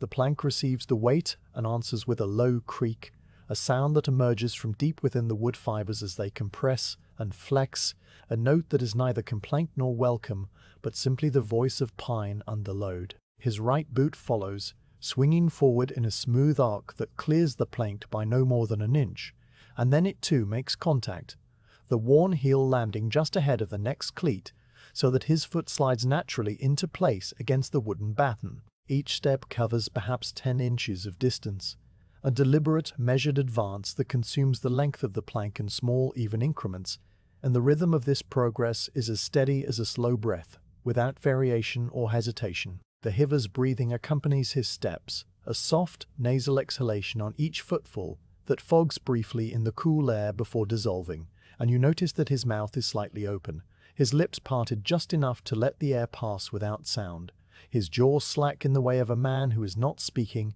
and has nothing to say. The plank beneath his feet is a landscape in miniature, a long, narrow country of wood grain, and where that he has crossed so many times he could map it with his eyes closed. The cleats run across the plank at regular intervals, narrow strips of pine, nailed down with square-headed iron nails that have rusted to a deep orange brown, and between the cleats the wood is worn smooth, polished to a dull gleam by the constant friction of leather soles. You can see the places where the grain rises in slight ridges, the softer early wood having worn away faster than the harder late wood, leaving a subtle corduroy texture that runs parallel to the length of the plank. The heaver's boots feel this texture through their thin soles, a familiar roughness that his feet read like a blind man reads a page, telling him exactly where he is on the plank without the need for sight. His eyes, in any case, are not focused on his feet, but on a point a few feet ahead, a moving window of attention that travels with him, scanning the wood for any unexpected obstacle, a loose cleat, a wet patch, a stray piece of coal though. There are none, because the plank is always the same, always reliable in its humble way. At the third step, The heaver reaches the section of the plank where the wood has a small knot, a dark circular interruption in the grain that is slightly raised above the surrounding surface because the knotwood is denser and has worn more slowly. His left boot lands on it, and for a fraction of a second he feels the different texture through his sole, a tiny bump that he registers without conscious thought, his foot adjusting the pressure automatically so that his balance remains undisturbed. The sack on his back shifts by a quarter of an inch, the coal inside making a soft, gritty sound as a few small fragments resettle, and then the shift is absorbed by the strap and the Hessian and the steady forward lean of his spine. He does not pause. The next step carries him past the knot and onto the smoother wood beyond, and the creak of the plank changes subtly in pitch, rising a little as his weight moves further from the supported ends and closer to the center of the span where the flex is greatest. You can see the way the plank bends under him now, a bowing so slight that it is almost invisible unless you look at the edge of the timber and observe how the straight line of the sawn pine becomes a gentle curve, a sag of perhaps an inch at the deepest point. The wood is elastic, even after years of use, and it gives under the combined mass of the man and the coal sack with a soft, springy resilience that makes the journey feel less rigid than it would be on stone. The heaver's body adjusts to this flex without any visible sign. His knees bend a fraction more deeply as he reaches the midpoint, absorbing the extra give so that his forward progress remains smooth and uninterrupted. The plank, for its part, seems to cooperate with him, its spring helping rather than hindering, pushing back against his weight in a slow, gentle rhythm that matches his steps. It is a partnership of wood and flesh, a silent agreement that has been renewed every working day for years. The incline of the plank is modest, a rise of roughly 1 foot over the 15-foot length, created by the fact that the brig's deck sits slightly lower than the wharf at this state of the tide. This angle means that at every step the coal heaver is lifting not only his own body weight, but the full hundredweight of the sack, an effort that his muscles perform with the quiet efficiency of long conditioning. You notice the way his calves tighten with each push-off, the gastrocnemius muscles bunching under the coarse fabric of his trousers, then releasing as the foot plants and the other leg takes over the work. His thighs, hidden under the sackcloth apron that hangs to his knees, work in a steady, alternating rhythm of contraction and relaxation, the quadriceps straightening the leg against the load, the hamstrings controlling the swing forward. He does not think about these muscles. They are as automatic as his heartbeat, trained over thousands of ascents to perform this exact task with the minimum of energy and the maximum of stability. The coal sack is a constant presence against his spine, a mass that molds itself to the curve of his back through the Hessian and the leather strap. The individual lumps of coal press into his flesh with varying degrees of pressure, some sharp-edged and distinct, others broad and diffuse, creating a map of sensation that his skin reads without complaint. The weight compresses his vertebrae slightly, narrowing the spaces between the discs, a compression that will reverse itself when the sack is lowered and his spine springs back to its full length. This is part of the daily cycle of his body, the loading and unloading of his skeleton that matches the loading and unloading of the brig, a rhythm that operates on the scale of minutes and hours, just as the tides operate on the scale of days and seasons. The strap across his shoulders pulls downward with a steady force that his trapezius muscles counter without strain, holding his shoulder girdle in place so that the weight does not drag his arms from their sockets. His hands, curled loosely around the strap near his collarbones, are not really supporting the load. They are simply there, a backup system that can tighten in an instant if the sack shifts, but the sack does not shift, and his hands remain relaxed, the knuckles pale under the skin, the fingers slightly curled like the hands of a man asleep. The river gleams below the plank on either side, a surface of moving pewter that reflects the grey sky in a slightly darker tone, but the coal heaver does not look at it. His gaze is fixed on the wood ahead, or perhaps it is not fixed at all, but simply resting, a soft focus that takes in the plank and the wharf beyond without attending to anything in particular. The river is a presence that he feels as cool air rising from the water, a freshness against his cheeks and the exposed skin of his wrists, and he hears it as a quiet lapping against the stone quay and the wooden hull of the brig. But these sensations are background, a familiar music that requires no listening. The gulls that wheel overhead do not distract him, Their cries are part of the same background, as unremarkable as the sound of his own breathing. He is, for these seconds of the ascent, entirely within the task, his whole being reduced to the simple process of moving weight from one place to another.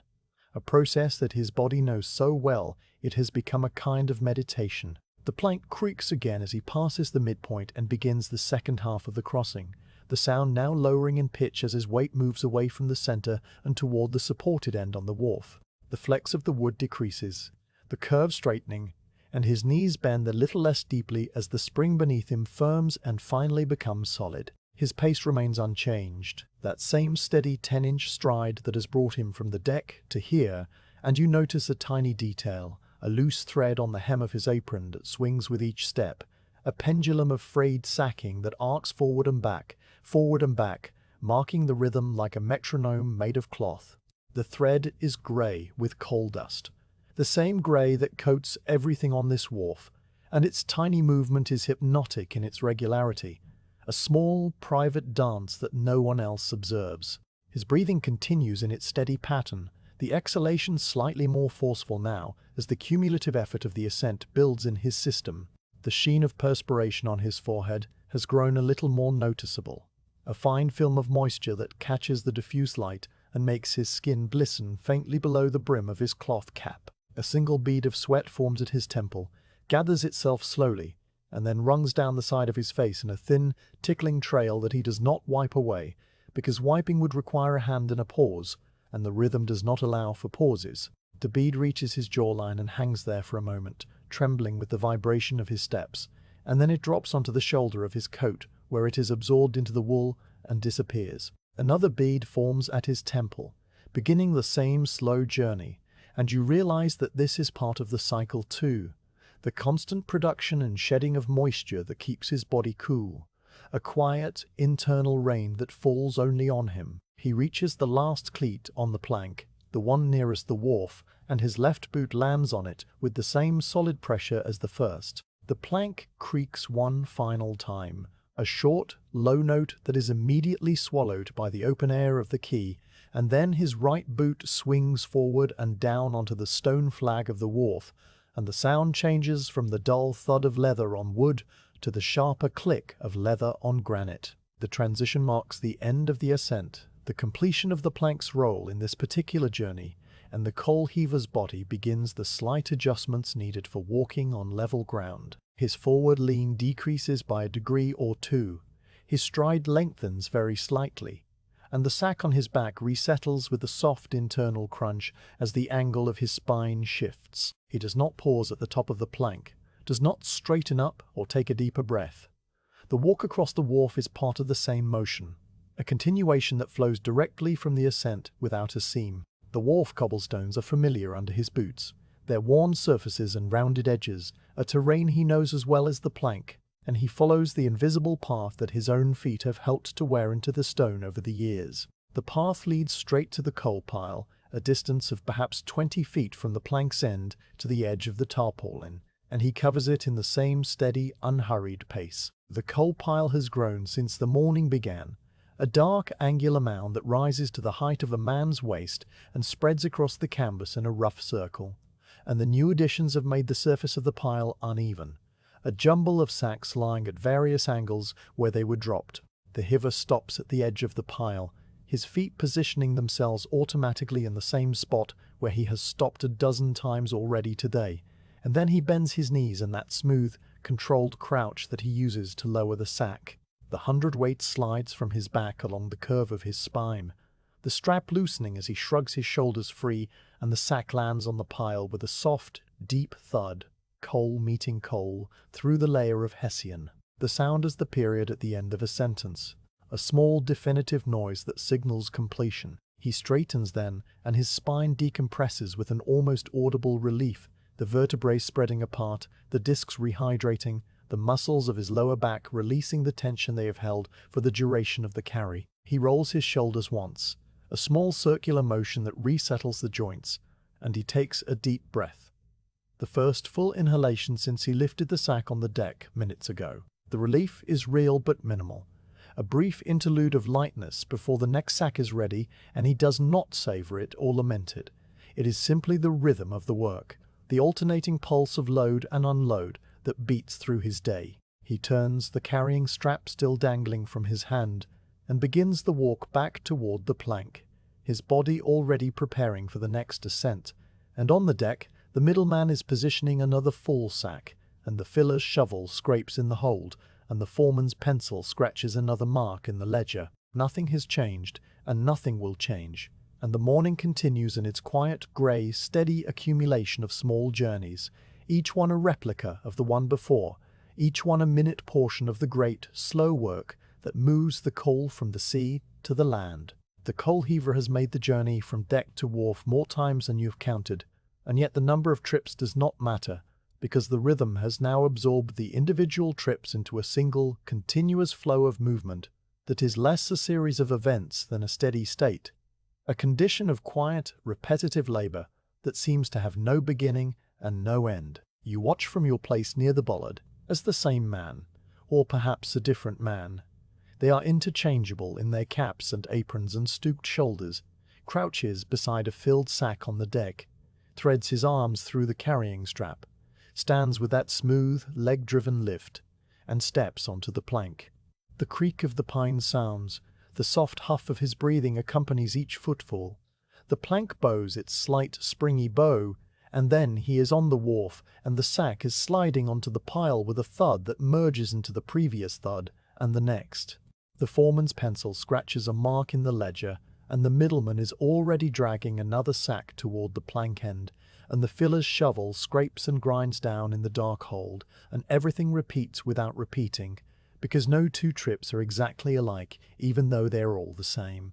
The sound of the work has become a kind of music, a low, percussive composition that plays without conductor or score.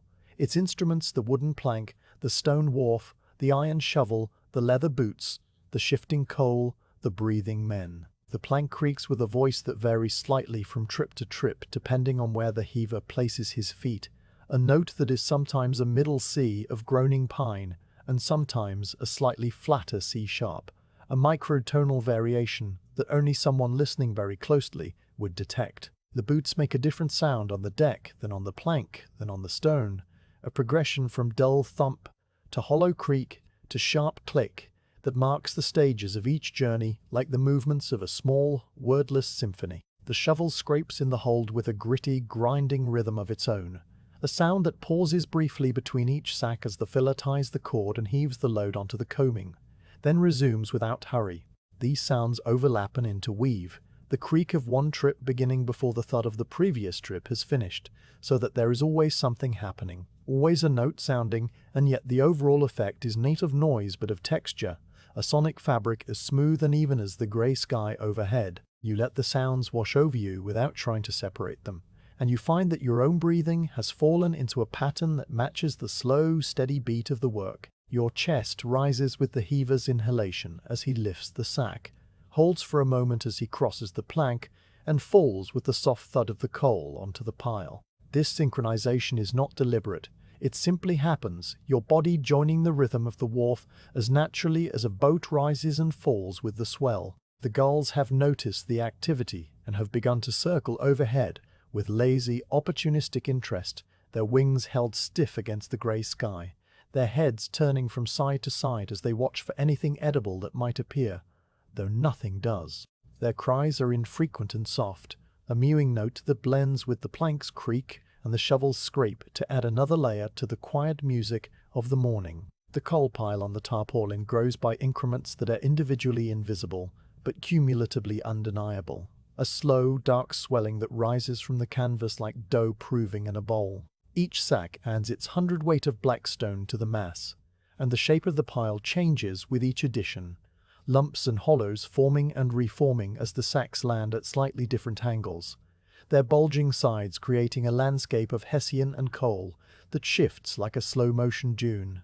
The foreman stands beside the pile with his ledger, and from time to time he looks up and assesses the growth with a practiced eye, estimating how many more trips will fill the day's quota, calculating the remaining space in the hold and the remaining hours of daylight, though he writes none of these estimates down. He simply notes the numbers in his head, a running tally that is always accurate within a sack or two, and then he returns his gaze to the plank, watching the men with the same calm attention. Down in the hold, the filler works in a world of his own, a dark, confined space where the air is thick with coal dust, and the only light comes from the open hatch above, falling in a grey shaft that illuminates the coal face and his own moving figure. He has developed a rhythm that is different from the heavers, but complementary to it.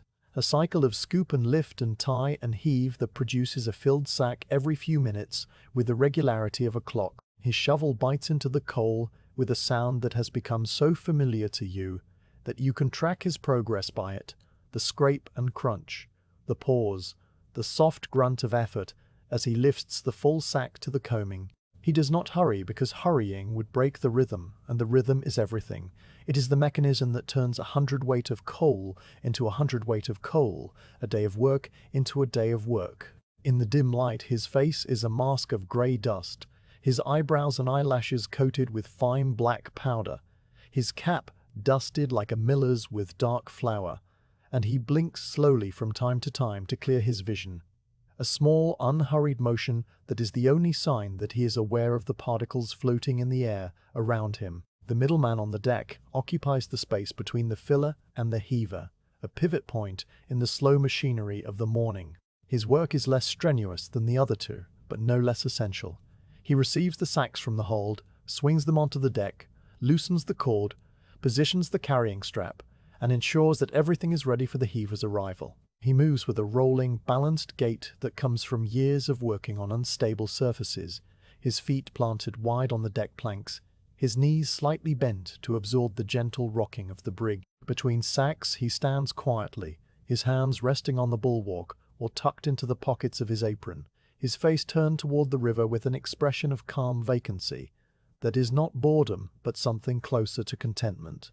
He watches the water slide past, the same grey water that has slid past every working day of his life, and he finds in its movement a companionable silence that asks nothing of him.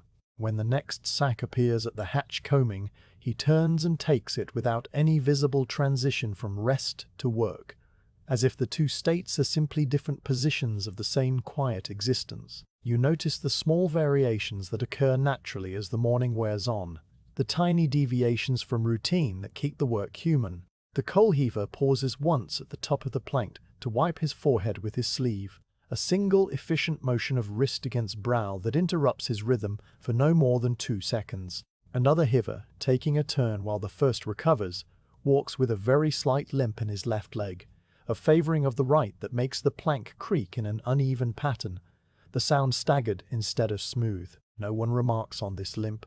It is simply part of the man, as much a feature of the morning as the knot in the plank or the missing button on his coat. The filler, surfacing from the hold to drink from the water barrel, blinks in the grey light with the dazed expression of a creature emerging from a burrow, and the other men move aside to give him room without speaking, a small courtesy that passes without acknowledgement. He drinks deeply, the water running down his chin and leaving pale tracks in the coal dust on his skin, and then he disappears back down the ladder, and the shovel resumes its scraping. The foreman's ledger slowly fills with marks, neat vertical strokes arranged in groups of 5, each group representing 5 sacks carried, 5 journeys up the plank, 500 weight of coal added to the pile. He holds the pencil between his thumb and forefinger with the same light, precise grip you might use for a quill, and each mark is identical to the one before, a short, straight line that leans slightly to the right. When a group is complete, he draws a diagonal line through the 4 previous strokes to bind them together, a gate of graphite that closes the tally and opens the next. The page will be full by the end of the day, and then he will start a new page, and tomorrow he will start a new day, and the ledgers will accumulate in the office cupboard until they fill a shelf, and then 2 shelves, and then a whole cabinet, a quiet library of labor that no one will ever read. The foreman does not think about this. He simply makes the marks, one after another, in the same small, neat handwriting that he learned as a boy and has used ever since.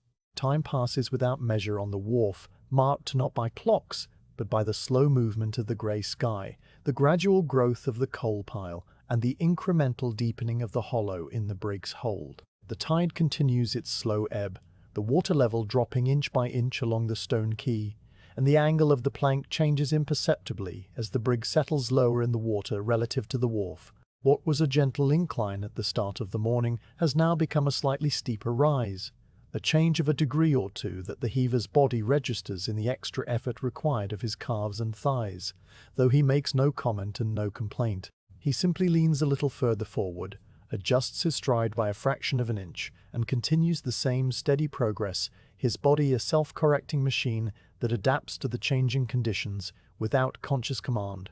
The plank itself, now that the angle is steeper, creaks in a slightly higher pitch, its fibers flexing more deeply, and the sound is absorbed into the general sonic texture of the morning as easily as water absorbs a drop of ink. The coal dust continues its slow, silent migration across the wharf, settling on every horizontal surface and many vertical ones, a fine grey-black powder that works its way into the weave of clothing, the cracks between cobblestones, the pages of the foreman's ledger, the lungs of the men who breathe the harbour air. It is inescapable and unremarkable, a constant of the trade that no one bothers to fight. The Heaver's face, when you see it in profile against the pale sky, is coated with a thin grey film that makes him look older than he is, or perhaps younger. It is hard to tell, the dust smoothing out distinctions of age and expression until all the men look like each other, like variations on a single theme of coal and labour.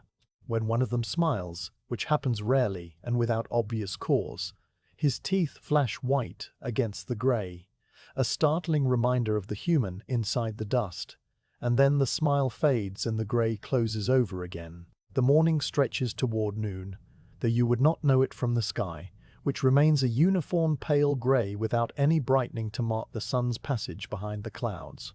The only indication of the advancing day is a subtle change in the quality of the air, a slight warming that takes the sharpest edge off the morning chill, and a corresponding increase in the frequency with which the men visit the water barrel. The clay bottle is passed from hand to hand, each man taking a swallow and passing it on, a silent ritual of shared thirst that has its own quiet rhythm. The water tastes of wood and minerals, drawn from a well somewhere in the town, and it is cool enough to soothe the throat that has been breathing coal dust for hours. After drinking, the men wipe their mouths and return to their places, and the rhythm resumes without a break, the plank creaking, the shovel scraping, the sacks thudding onto the pile, the foreman's pencil scratching its endless small marks. You let your eyes close for a moment, just a moment, and the sounds of the wharf continue unchanged. A steady, lulling backdrop that asks nothing of you, requires no response, simply exists. The coal heaver's boots on the plank, the creak of the pine, the distant cry of a gull, the lap of the ebbing tide, all of it blends into a single, continuous note, a hum of quiet industry that is as calming as the sound of rain on a roof or wind through leaves. When you open your eyes again, nothing has altered. The pile is slightly larger, the hold slightly emptier, the men slightly dustier, but the scene is otherwise exactly as it was, a fixed point in a moving river of time, a moment that lasts for hours. The rhythm of many trips has become the rhythm of the world, and the world, for now, is a wooden plank and a hundredweight sack and the slow, steady, peaceful walk from ship to shore. The wharf is a stage for the quiet labour of coal, but it does not float in isolation, and as the morning advances, the wider world of Sunderland begins to stir into its ordinary day around the edges of the work.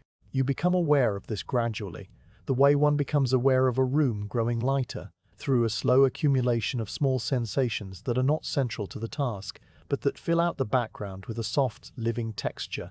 The sounds of the town, which at dawn were only isolated notes of a waking place, have now grown into a continuous murmur that hangs in the air beyond the warehouses, a fabric woven of many distant threads, and you let your attention drift outward from the plank and the sacks to take in this wider, quiet hum. The coal heaver continues his steady ascent, the plank continues its creak, but now these foreground sounds are accompanied by a gentle chorus from the streets and the river, and the green slopes beyond, a chorus that never intrudes but simply accompanies. From somewhere behind the limestone warehouses, the rhythmic clang of a blacksmith's hammer rings out with a clear, musical note that decays slowly into the grey air, followed by another and then another, a steady beat that marks the shaping of iron into nails or hinges or chain links.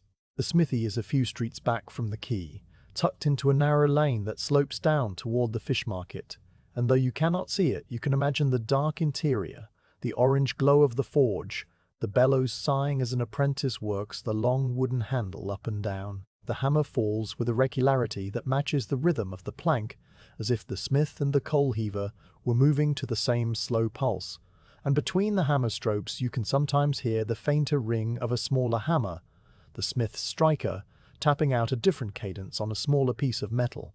These sounds have been part of Sunderland's daily music for centuries, the percussion section of a town built on shipbuilding and trade, and they blend with the sounds of the wharf as naturally as a river blends with its banks.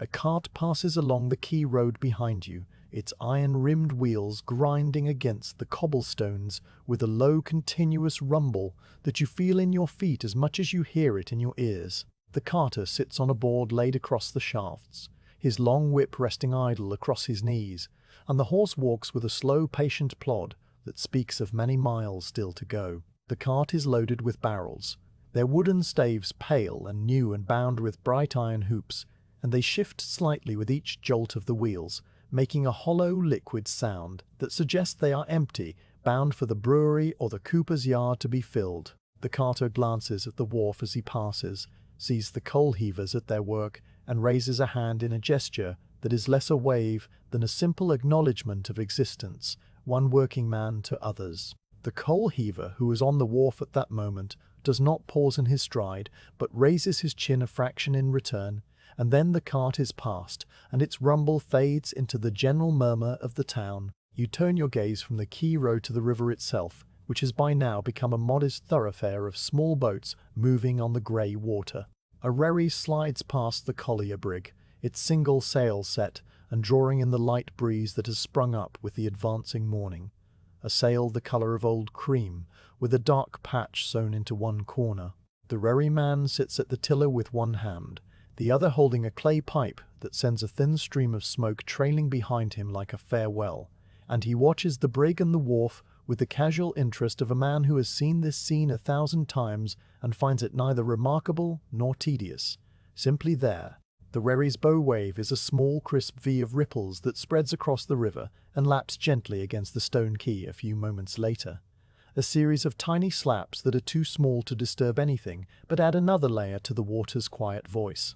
Behind the sherry, a small skiff under oars crosses from the north bank, the rower facing backward and pulling with a slow, steady rhythm, the oar blades rising and falling with barely a splash, and in the bottom of the skiff a pile of nets glistens with silver scales, the morning's catch from somewhere upriver. The north bank of the weir is visible now in its entirety, the last traces of morning mist long gone. It rises from the water's edge as a gentle slope of pasture and scattered trees, their branches still mostly bare, though a faint green haze of new buds softens the outline of each crown. The grass on the slope is the pale green of early spring, a colour that feels fragile and temporary under the grey sky, and here and there a few sheep move across the field in their slow grazing way, small white shapes that are barely more than specks from this distance.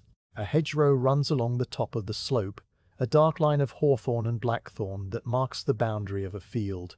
And beyond it, the land rises toward a low ridge where a windmill stands with its sails motionless, waiting for a breeze that has not yet found it. The whole scene on the north bank is one of rural quiet, a counterbalance to the industrial quiet of the wharf, and the river flows between them like a seam joining two different cloths. Closer at hand, on the south bank where the town clusters, the limestone buildings of Sunderland present their weathered faces to the river in a jumbled line of roofs and chimneys and small dark windows.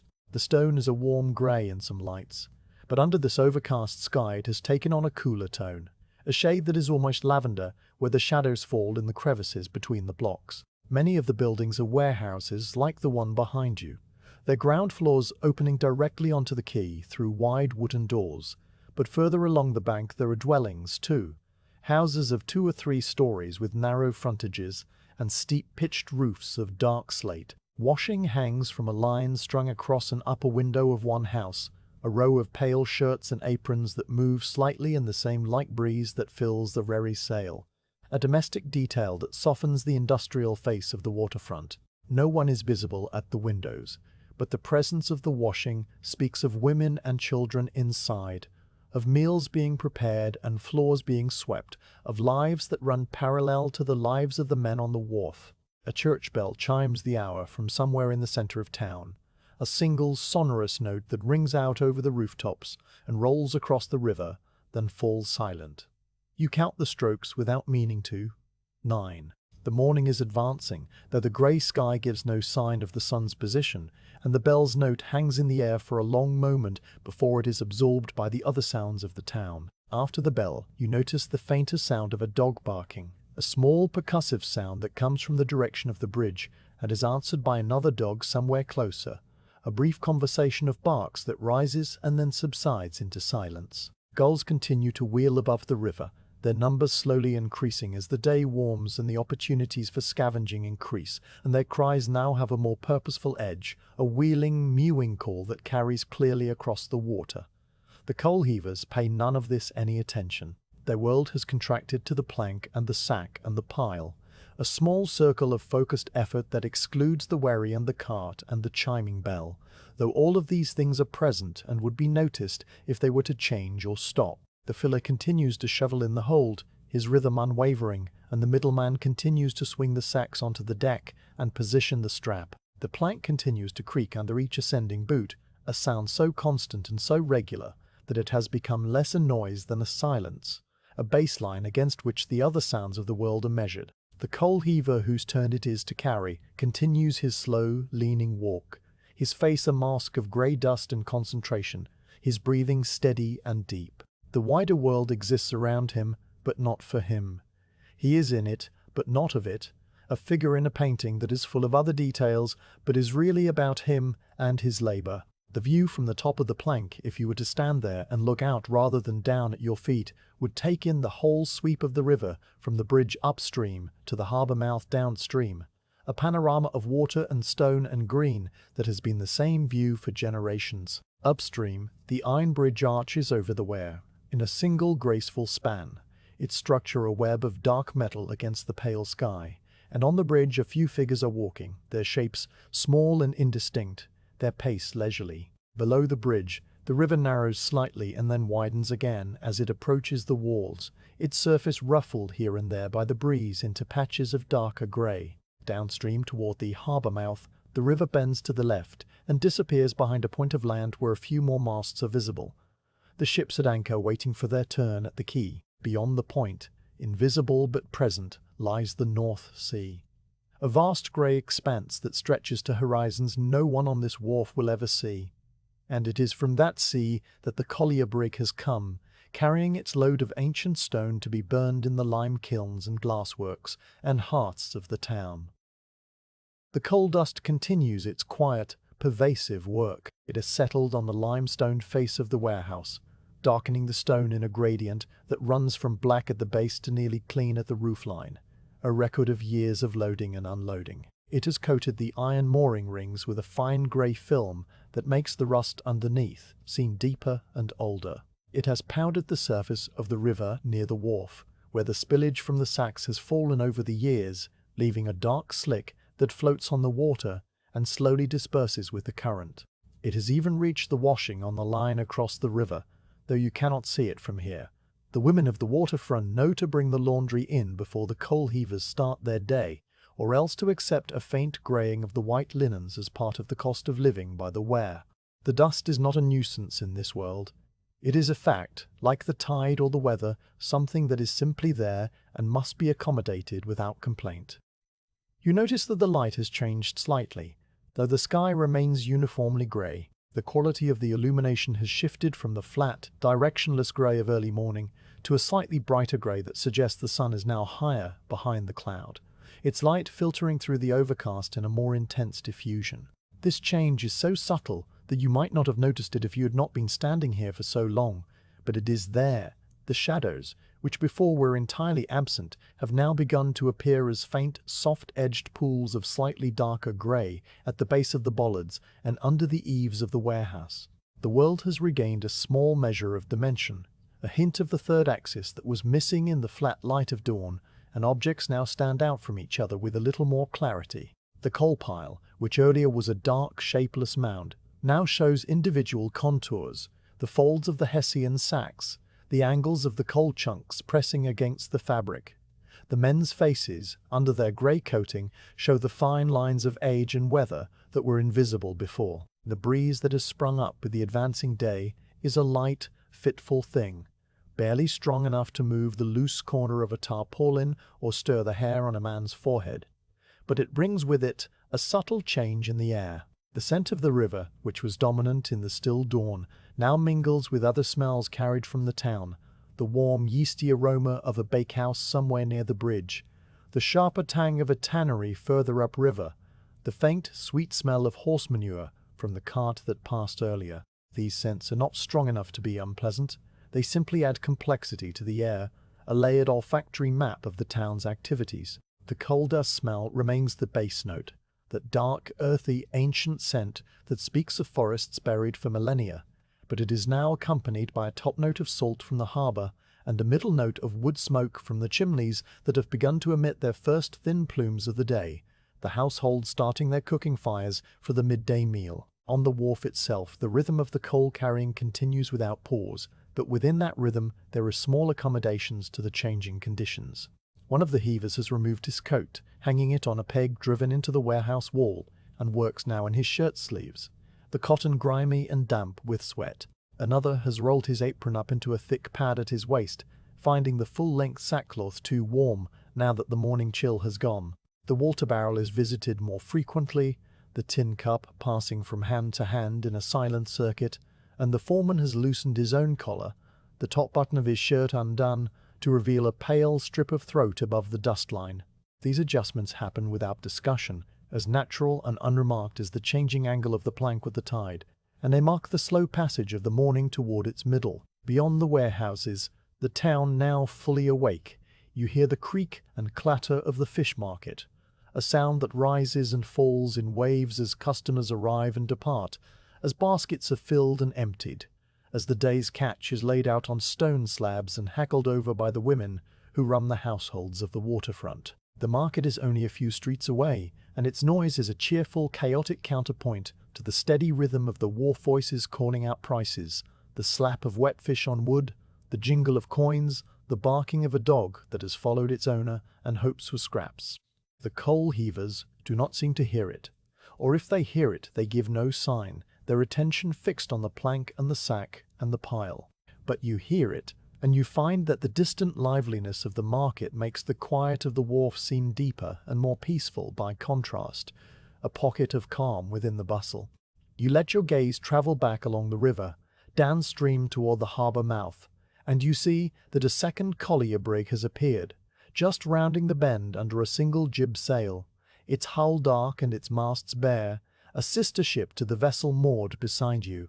It will anchor off the bar to wait for a berth, or perhaps it will tie up further along the quay where another set of heavers will unload another cargo of coal, the same work being done a few hundred yards away, the same rhythm of plank and sack and pile repeating itself in a quiet echo. The coal trade is a constant, a steady pulse that beats through Sunderland day after day, ship after ship, load after load, and the men who do the work are as constant as the tide.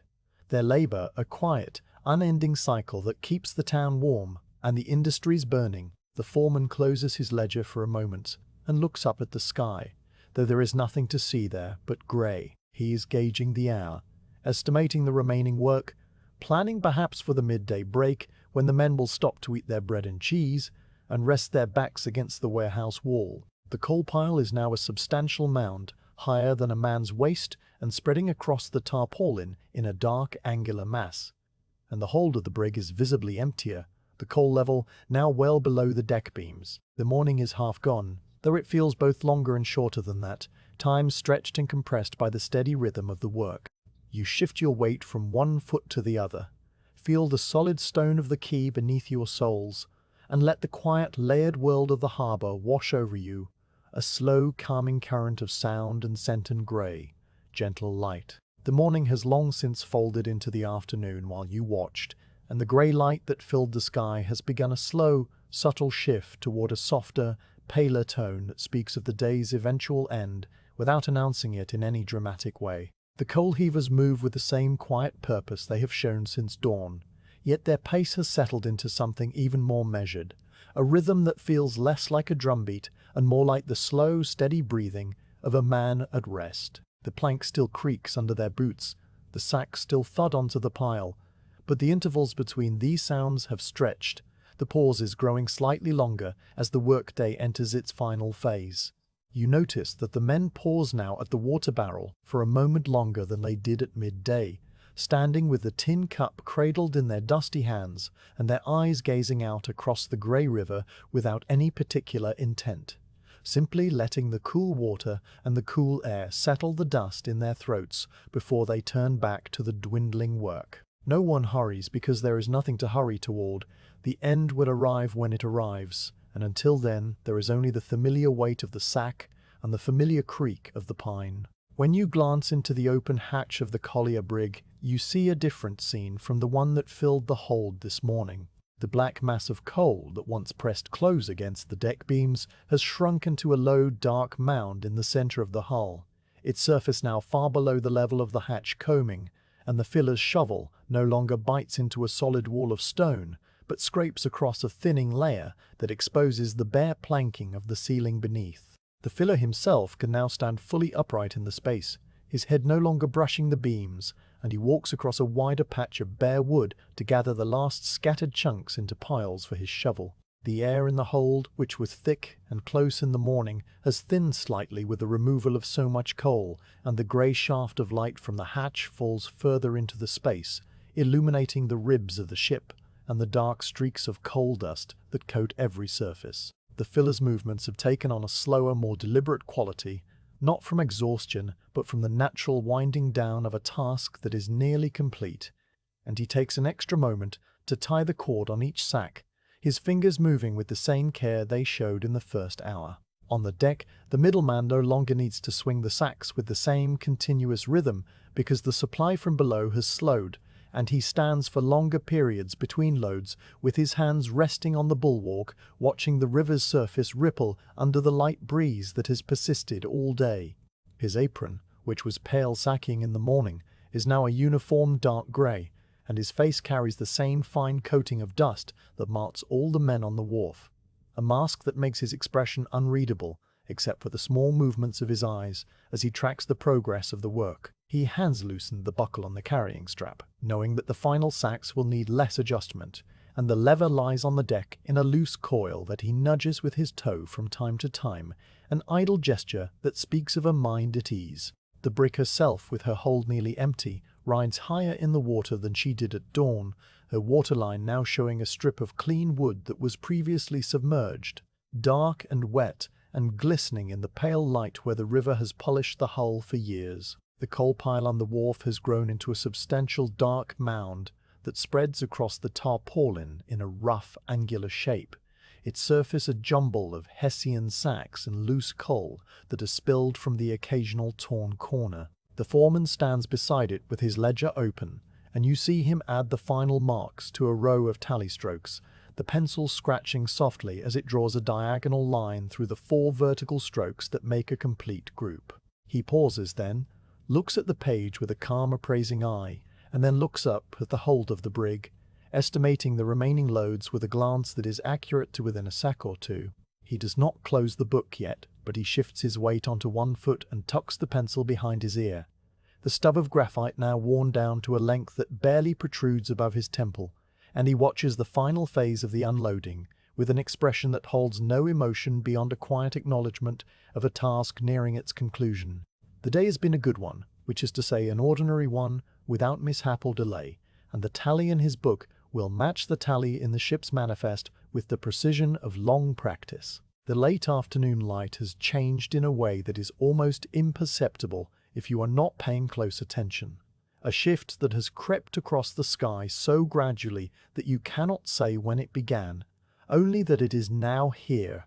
The uniform grey that blanketed the river basin all day has taken on a faint amber cast where it touches the high limestone roofs of the warehouses, a quiet herald of the evening that is still some hours off but is beginning its slow approach.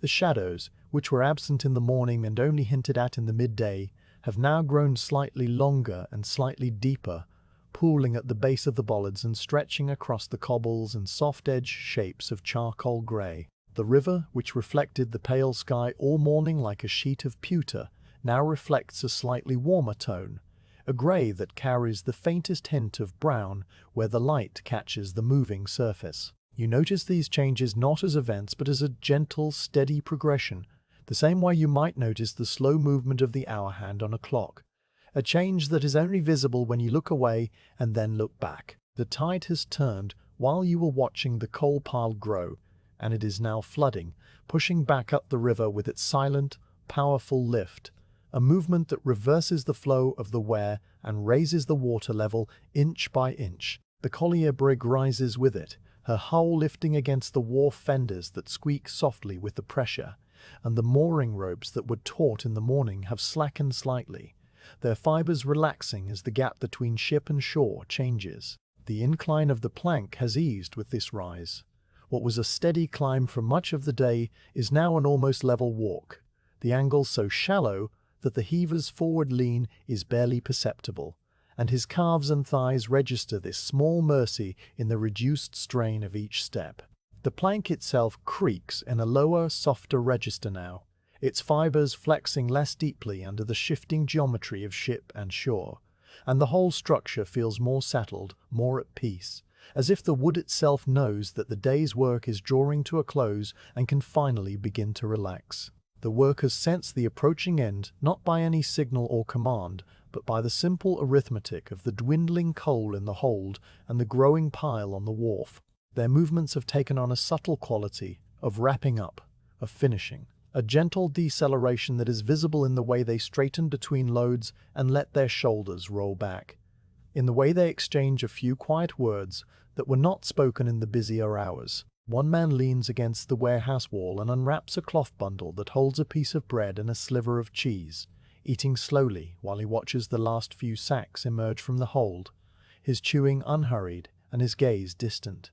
Another Heaver stands at the edge of the wharf and looks down at the water, where a few small fish are darting in the shadow of the stonework, their silver sides flashing briefly as they turn. The filler has climbed out of the hold and sits on the hatch combing, with his legs dangling into the dark space below, his shovel resting across his knees, and he blinks in the grey light with the slow, deliberate blinks of a man emerging from a long immersion in close darkness. His face is a mask of black dust through which the pale tracks of sweat have carved winding paths, and he drinks from the clay bottle in long, slow swallows, the water washing the dust from his throat so that he can speak, though he says nothing. The coal pile is now complete, or nearly so, a monument of dark stone and rough fabric that rises to the height of a man's chest and spreads across the tarpaulin in a shape that will be broken down tomorrow when the carts arrive to carry the coal to the kilns and hearths of the town.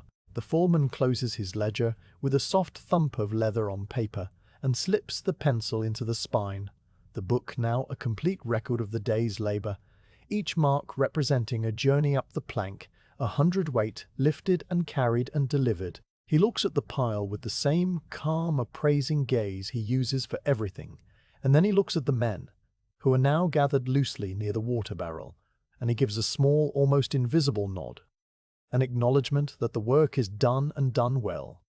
Though he would never use those words, the nod is enough, and the men receive it with the same quiet understanding they have shown all day, a communication that requires no speech, because it has been repeated so many times that it has become as natural as breathing. One sack remains in the hold, the very last of the cargo, and the filler eases himself off the hatch combing and climbs back down the ladder to retrieve it. You watch him disappear into the dim space, his shape merging with the shadows, and then you hear the scrape of his shovel gathering the final loose coal, the soft clatter of the pieces tumbling into the sack, the familiar rustle of the Hessian as he ties the cord in a tight, final knot. The sack appears at the combing, hoisted by the filler from below with the same steady heave he has used all day, and the middleman takes it and swings it onto the deck, where it lands with a thud that sounds exactly like the first thud of the morning, and exactly like all the thuds in between.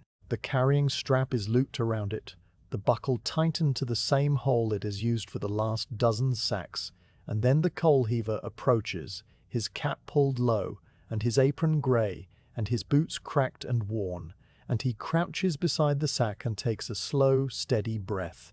You watch this final journey with an attention that is no different from the attention you gave the first journey, because the journey itself is no different. A replica of all the others, in every particular of weight and movement and sound, and yet you know that it is the last, and this knowledge gives it a quiet significance that it does not claim for itself. The heaver threads his arms through the strap, adjusts the leather across his shoulders, and stands with that same smooth leg-driven lift that uses the strength of his thighs and the straight line of his back, and the hundredweight sack rises with him and settles against his spine as if it had always been there. He steps onto the plank, his left boot landing on the first cleat, and the pine creaks its low, familiar note, the note that has been the background music of this entire day, a sound so constant and so calming that you have stopped hearing it as anything but silence. His right boot follows, and then the left again. The same 10-inch stride, the same steady breathing, the same forward lean that is now barely necessary because the tide has lifted the brig and flattened the angle of the plank to something approaching level. The river gleams below the plank on either side, its surface a moving grey-brown that reflects the amber-tinged sky, but the heaver does not look at it, his eyes fixed on the wood a few feet ahead of his boots, the same soft focus he has maintained for every trip since the morning mist lifted. The plank flexes under his weight with a gentle, springy give.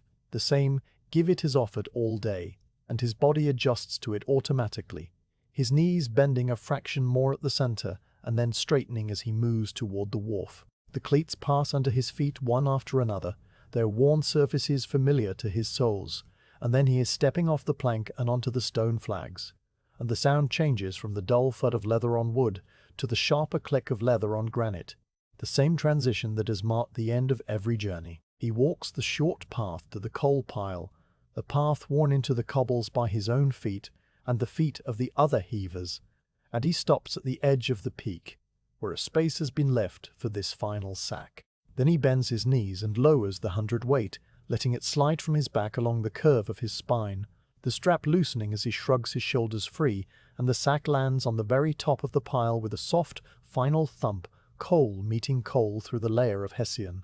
He straightens, and his spine decompresses with a subtle release that you can almost see, the vertebrae spreading apart, the muscles of his lower back releasing the tension they have held for the duration of the carry, and he rolls his shoulders in a slow circular motion that resettles the joints after the long day of bearing weight. He takes a deep breath, the first full, unburdened inhalation since he lifted the sack on the deck, and he exhales through his nose, the breath sending a faint puff of coal dust from his upper lip into the still air. The strap dangles loose in his hand, the leather dark and worn and shaped by the hundreds of journeys it has made, and he stands for a moment, not moving, simply standing, his body adjusting to the absence of the weight it has carried so many times. There is no cheer, no applause, no sound of marking the end, because the end is not something to be celebrated or mourned, but simply acknowledged in the quiet, wordless way that all things are acknowledged on this wharf. The men who have worked together all day do not slap each other on the back or make jokes or laugh with the release of tension. They simply stop, in the same way that a river stops when it reaches the sea, a natural cessation of effort that requires no commentary. The filler climbs out of the hold for the last time, his shovel left below in the empty darkness, and he stands on the deck with his hands on his hips and his face tilted up to the grey sky, feeling the cool air on his skin after hours in the close, dusty hold. The middleman coils the carrying strap into a neat loop and hangs it on a belaying pin, where it will wait for the next brig, and the next cargo, and the next day. The foreman tucks his ledger under his arm and walks toward the office, the sound of his boots on the cobbles, a slow, measured beat that fades into the general quiet of the late afternoon. The plank remains in place for now, because the crew of the brig will stow it later, when the final checks are made and the hatches are sealed and the ship is ready to depart on the next tide. It spans the gap between ship and shore, empty of people for the first time since the morning, its pine surface marked by the passage of countless boots, its cleats worn smooth, its grain polished to a dull gleam in the hollows where the feet have pressed most heavily. It rests there, a quiet bridge that has served its purpose for another day.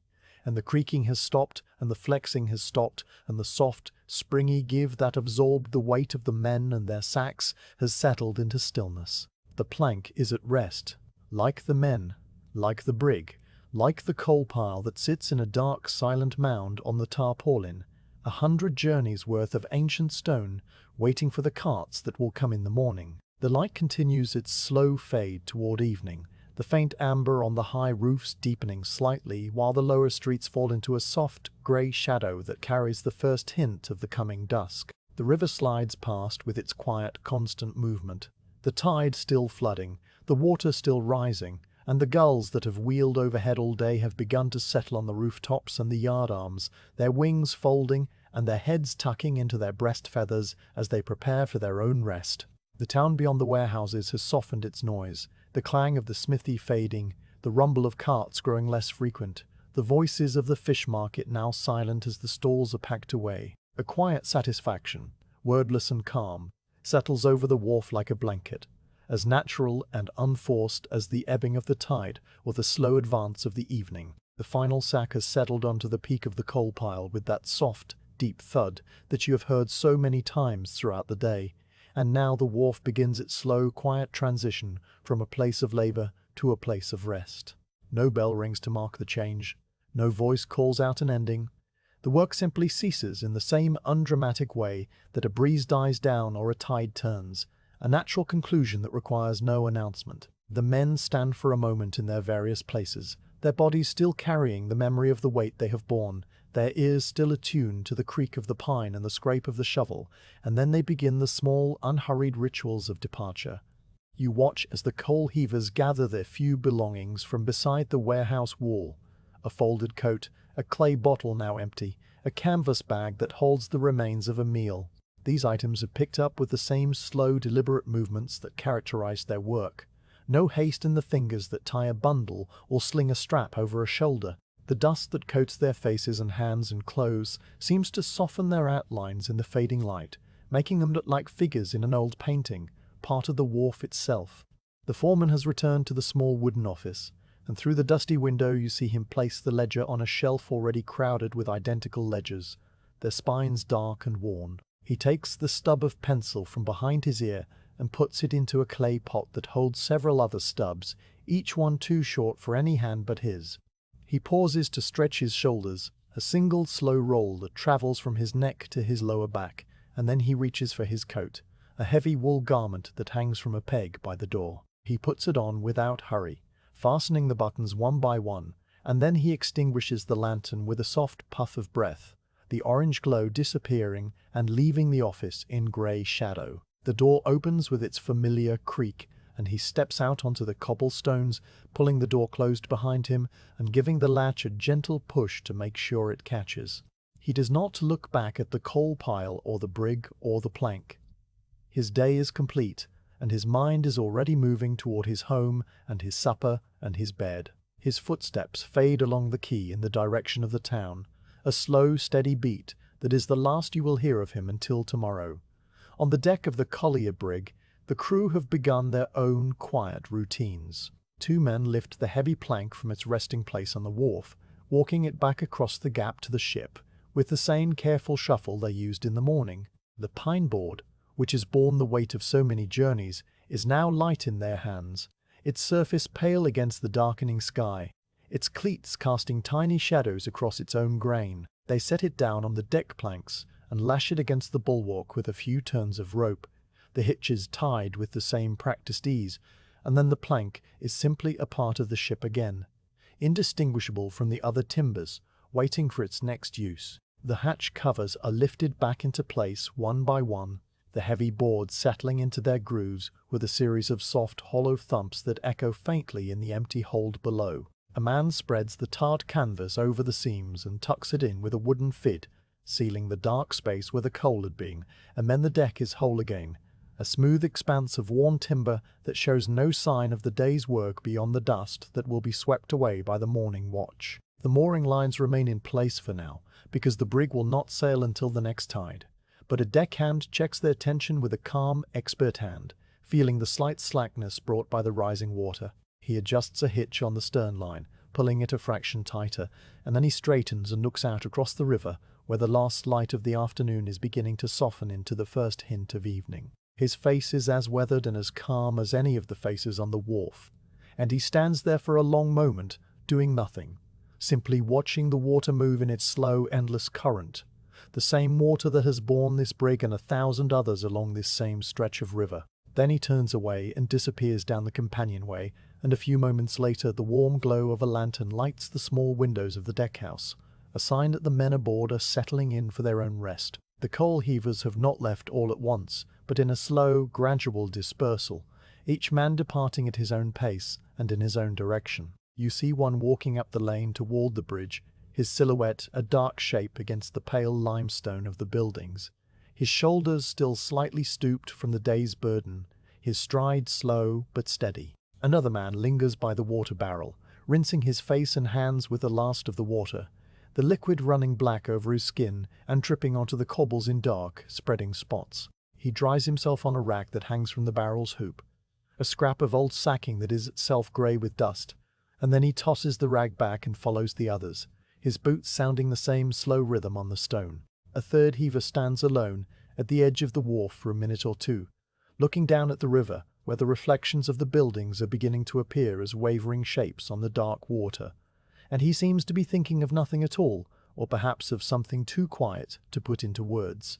Then he turns, pulls his cap down a little more firmly, and walks away, his figure growing smaller and smaller until it merges with the shadows of the warehouse. The wharf is now empty of people, and the silence that settles over it is different from the silence of the early morning.